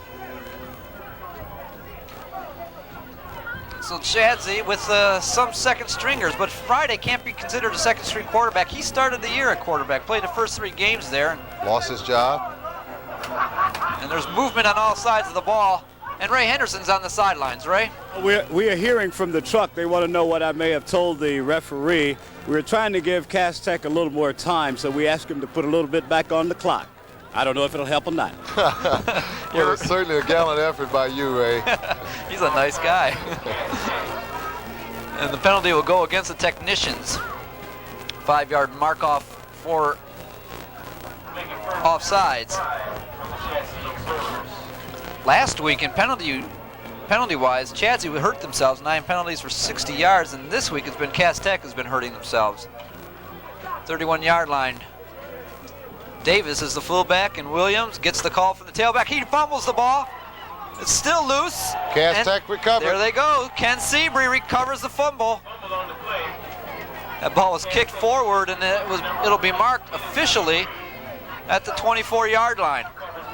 I don't know if your defense has started playing real staunch defense a little too late, but again, it's enough time remaining in the ball game. They're only trailing by 20 points, 26-20. Here's the last play, handoff from Friday to the fullback. Fullback never had the handle on it. Ball pops out. Seabury coming up with the recovery. Cass Tech has the ball, 1st and 10 at their own 25-yard line. We'll make it 23-yard line. 23-yard line. So even though he lost the ball, he gains, Williams gained 6 yards on that effort after the fumble. 26-6 our scores. You see it on the screen. 6:46 left in this game, and Ray's nice gesture towards Cass Tech might pay off. He put a few more seconds on the board for the technicians. They've got the ball right back. Coach Sherelle Rowland has called timeout as his team huddled around. Coach Charles Spann is out there with his Explorer team. If Cass Tech is able to come back and at least tie the game or win it, Ray Henderson will have a piece of the action, I'm sure. Getting 1 minute and 6 seconds replaced back on the clock. Now 6 minutes and 46 seconds. And this is the 4th and final period of this PSL championship game. Cass Tech trailing the Explorers of Chadsey High School 26-20. In motion is Eiland, and he gets the ball off the left side, cuts it up the middle. Hit at about the 29-30-yard line, pushed back. West was there along with number 5, Cliff Moncrief. Nice running, however, by Jamal Eiland out to the 30-yard line. Gain of about 6 yards, 2nd down and 4. The no-huddle offense is still in effect, being deployed by Bernie Rivers, the quarterback. Back to pass, he throws it out there, almost intercepted. And somebody didn't run a right route, or he just threw that ball badly. Moncrief almost intercepted from his counterpart. Jones was a man in motion, and he cut it upfield, and the pass went behind him. 3rd down and about 4. They need guaranteed plays to keep the drive alive. This is an all-important down.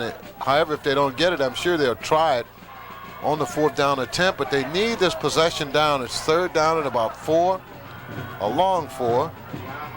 In order to keep out of trying to go for it on 4th down, they'll need some type of guaranteed play here. Something, a little swing out as a safety valve to the fullback in the flats, or they're deploying the 2 tight end system. Here it is. Eiland has it. Halfback option. Pressure's on, though. He's going to keep it. Bad decision. And he gets back barely to the line of scrimmage. Whitfield had the pressure on and almost sacked Eiland for a larger loss. They give him a yard loss on that scramble. That'll bring up 4th and 5 now for the technicians. Here it is, a toss out to the right side with both lead blockers in the power I formation. He looked back cross grain, perhaps to the quarterback, Bernie Rivers. Covered very well. He decides to run it. Bad decision again. 4th down, live action. And off to Moore going right side, and he'll be brought down. Won't even get back to the line of scrimmage. Moncrief on the tackle, and that'll be 4th down. The ball goes back to Chadsey in good field position with 5:32 left. And Lem, you got to question that play calling. I question both those calls. Again, I mentioned on 3rd down and 4, I would go for some type of guaranteed play, some type of simple pattern to a safety valve fullback in the flat. As a result, they went for a halfback option. Halfback decided to run the ball, lost a yard on the play, and here a sweep to the wide side, or that strength side of the defense for Chadsey, and they nullified the run. 1st down for Chadsey, fine field position. 27-yard line of Cass Tech. Friday throws it out there. He's got a man complete. Out of bounds. Nice throw. Nice catch. Mark Friday, the junior, hooking up with Chris Boyer, all citywide receiver. He caught 5 balls for about 80 yards last week against Redford and a touchdown, and made a nice over-the-shoulder grab there, but he was out of bounds. Chadsey not sitting on the lead. They're not sitting on the ball at all. smart team. 5:03 remaining. A lot of things can happen. Defense has been the key factor as to why Chadsey's up. 2 scores on defense, one on a punt return and another one on an interception return, and the same situation could happen for the defensive cast. Don't sit on anything. Clarence Hawkins, number 7, now in as quarterback. He gives it out to Williams, fights his way across the 25 down to about the 22-yard line, 24-yard line. Hemingway was in there on the stop, along with number 51, that's Culp. Excuse me, number 71, Eric Rayford. Gain of about 4 yards for Germaine Williams. Unofficially, 27 carries, 91 yards for the youngster. Hawkins doing the quarterbacking now, 5'11", 160-pound sophomore. Abrams in the wing on the right, Boyer split right, and Davis is the fullback. They give off to number 32, that's Alex Reed. Picks his way for a yard or 2 off the left side. Anthony Franks and number 55 Hemingway also in there. That'll bring up 4th down and about 5. Gain of 1 for Alex Reed.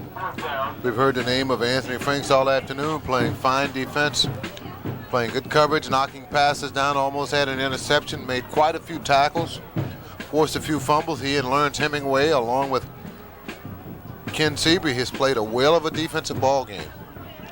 Double wide receivers, Boyer left and Abrams right. Hawkins, the sophomore, rolling right. He throws it out here, complete to his tight end. That's Paul Friday inside the 20-yard line. Let's see, it depends on where they mark it to see. It's close for a 1st down. Durning was there on the stop. And they'll have to measure. No, they don't. Here's a play, fine touch by the quarterback as he semi-rolls out to his left, throws across his body. Yes. Complete. It's complete, believe us. Complete to number 81, Paul Friday. There he is.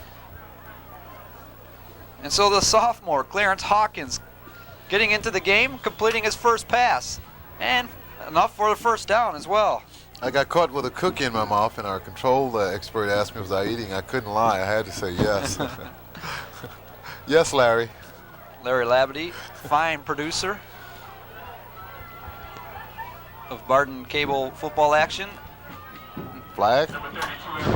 Normally in the area where you'd indicate holding or face mask or some type of personal foul. That was Reed, but with the penalty, it'll go against Chadsey. Operating from the 17-yard line of Cass Tech. For all practical purposes, with 3 minutes and 9 seconds remaining in this, in the entire ball game, we can say that Chadsey is PSL champions for 1987, respectively, as they got a 15-yarder assessed against them. Holding. And join us with the rest of the PSL fans at U of D's Callahan Hall next week, Tuesday, for the PSL girls basketball semifinals. Murray Wright against the number 1 rated Cass Tech Lady Technicians, and number 8 rated Martin Luther King against number 10 rated the Western Cowgirls. Should be some good basketball action. 1st and long for the Explorers. Hawkins gives it off to the new fullback. That's number 44, running hard, Robert Lewis. 5'11", 185-pound senior. Getting some action. And down on the sidelines, Ray Henderson. Ray? We're standing by 2 of the awards that will be presented at the end of the ball game. It's the winner and runner-up trophies. They look good to me, Lem. To me, too. I never received one. I should steal one, Ray. I'm trying to figure out how I can get past the gate with one. I don't have one this large. Ray, I take the runner-up. Let's go back to action. Injured technician is John Douglas. He was helped off the field earlier, but they're working on him right now after he assisted in that tackle of number 44. That's Robert Lewis. Coach Charles Spann has always used a lot of players in his program, and this year, because of the strike, he wasn't able to put together a JV program, and his JVs weren't able to compete, so I think he's trying to make up for some of the players, trying to get them into that final game. They've been in the semifinals the last 3 years. They haven't made it to the finals ever, but they're doing it now, and Coach Spann is rewarding all his players, trying to give him some action. So well he should. It's not like they just started playing or practicing last week. These are young men who've been dedicating themselves, doing a lot of sacrificing all off season, all during the summer, and finally when school came back, well, school really was out because of the strike about 4 weeks. But as a result, the football team still worked out, still practiced, and we had a chance to cover them even during the strike-ridden weeks. But again, it's only fitting that he should give all the ball players a chance to get in this championship ball game. And there's a penalty on the play after the injury timeout. It'll go against Chadsey. Illegal equipment. I guess someone didn't have their mouthpiece in place. Could have been, or chin strap was unbuttoned. And so the play is slowed. 2nd down and long from about the 28-yard line now as Hawkins throws it inside, incomplete, intended for number 1. That's Quincy Jones. Not to be confused. No. This man is a bit younger. He's a bit smaller, 5'11", 160-pound wide receiver junior. Here it is. He knows he's going to get hit because he's in no man's land. Boom. So you may as well catch it. I mean, that's the theory. You're going to get hit, so you may as well catch it. 3rd and long from the 28-yard line. Hawkins, a sophomore, playing in the championship game. Pressure's on. He throws it out here. He's got a man. Tipped, incomplete. They're going to call it interference on number 40. I'm not well, it's hard to say. Ken was up on the top of his shoulders and never allowed the receiver a chance to cleanly go for the ball. They are going to call defensive interference on number 40, Ken Seabury. Intended for number 2, Mark Friday. Let's get take a look chance at it. again, and you make the call. See if number 6 was not interfered with by number 40. Here's the ball. It was up over the top of him. Clear cut, preponderant, there was interference. Tough play. Ken, being aggressive, wants to turn the ball over. Give Cass Check another opportunity to score some more points. 2 minutes, 16 seconds remaining in this, the final period. Ball is taken inside the 15-yard line to about the 14-yard line. 1st and 10 for Explorers there after the penalty.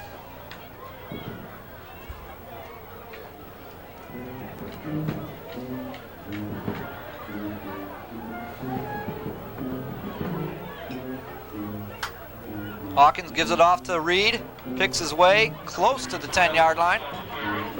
Hemingway's there on the stop. Helped out by number 41, Eiland, who's doubling on the defensive side. Reed picks up 4. It'll be 2nd and 6 at the 15-yard line. At the 10-yard line, excuse me. Under 2 minutes left in this game, and Chadsey will indeed become the new PSL champions.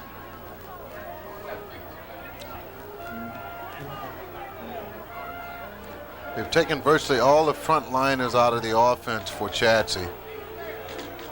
Delay of game, perhaps? They had motion, but it'll go against Chadsey, I believe. Procedure.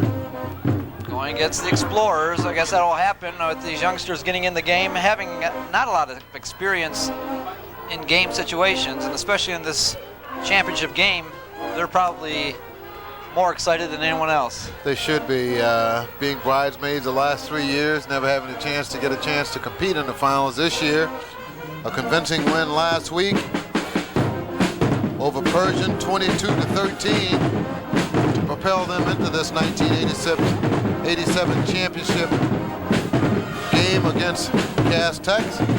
Cass Tech coming into the game 6-0 overall in the public school league. And they found themselves in a dogfight early going in this ball game. There's another penalty.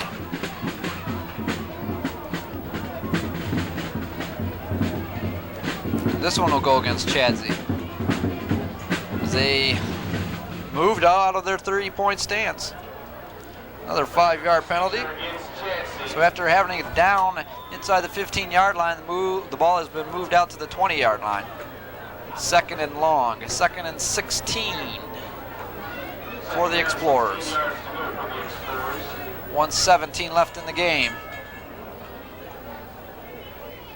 Fumble on the snap, and it looks like Hawkins recovered. So he was getting ready to pass.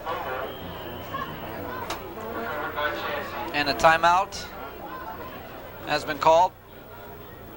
Cass Tech has called a timeout here with 1:04 left in the game.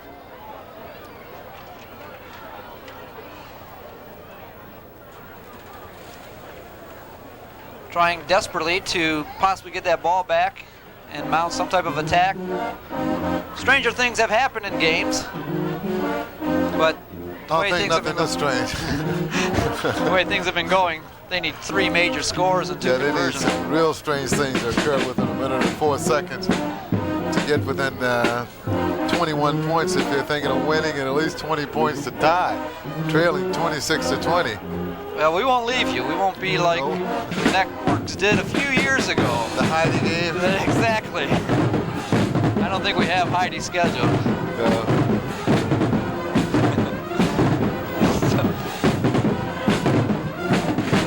Third down and long for the Explorers. And they're not really showing a lot of emotion on the sidelines yet. I'm sure as the time clicks away, you'll see a lot more excitement shown by the Explorers. Hawkins is the quarterback. He's got a power I formation behind him. Third and long from the 22-yard line. Rolls out, has time, fires it in the flat, complete. It's number 6, Abrams, down about the 12-yard line. Necessary yardage was not gathered. That'll bring up 4th down, or was that 4th down? No, it was 3rd down, and I believe. I thought 4th down, and timeout again called by Cass Tech with 57 seconds left. As we see the play again. Good throw, good catch. Good team up again, but not for the necessary yardage. He'd have needed about another 9 yards to keep the drive alive. It was 3rd down and 16.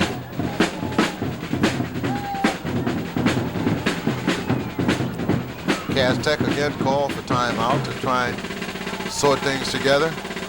Perhaps call a series of plays, because they have been going the entire second half with a no-huddle offense. Sometimes that can prove to be effective, but not in this ball game. I think they were very well scouted.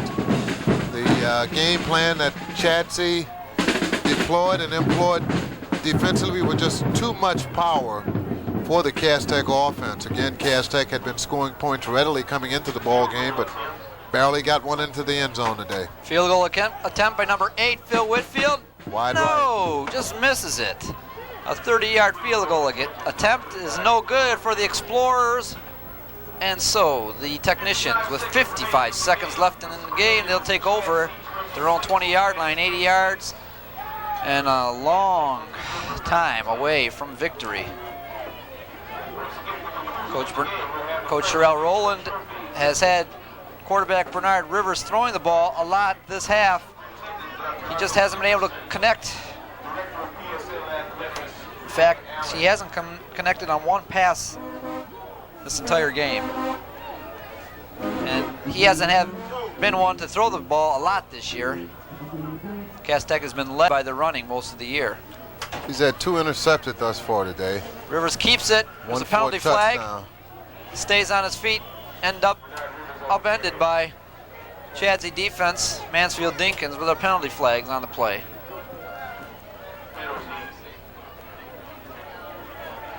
Truth in the matter is, he really hadn't had that much time to set up and throw all day either.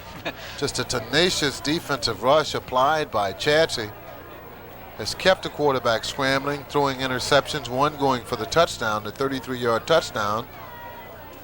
Touchdown interception by linebacker Derrick Hicks, who's played an outstanding ball game, could be considered defensive player of the ball game as well as offensive player of the ball game, scoring 12 points, 2 touchdowns. He's generated more offense than the Cass Tech offense, but the Technicians, never a team to give up. Rivers back to pass, intercepted. His 3rd interception, I just got through saying 2. He's the offense and defensive most valuable player. 2 interceptions for touchdown.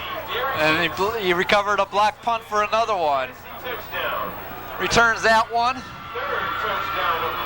About 15 yards. Now Chadsey 32, Cass Tech 6. And that'll about do it. And what a way to end his senior year. But he might not be done. That's true. Chadsey might qualify for the state playoffs. That's true. I'm sure they might not have been thinking about that. I'm sure Coach Spann had them concentrating on this game. Their first attempt at the PSL championship, and they've done an outstanding job, but they might get into that state playoffs.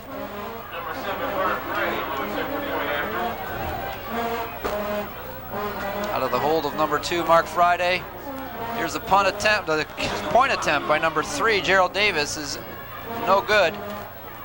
With 24 seconds left in the game, 32-6 our score. Chadsey on top. Derrick Hicks returning another interception for a score. And again, Cass Tech trying to throw, not a team to throw during the year. Trying to throw short and in the middle, and Hicks, the middle linebacker, was there and took it unofficially 15 yards for that score. This had to be one of the most exciting and exhilarating games of his entire ball career. And what a way to culminate it in the PSL championship. Never having a chance to get here. Has been on quite a few of the teams that didn't make it to the PSL finals. Finally get in and just play an outstanding ball game.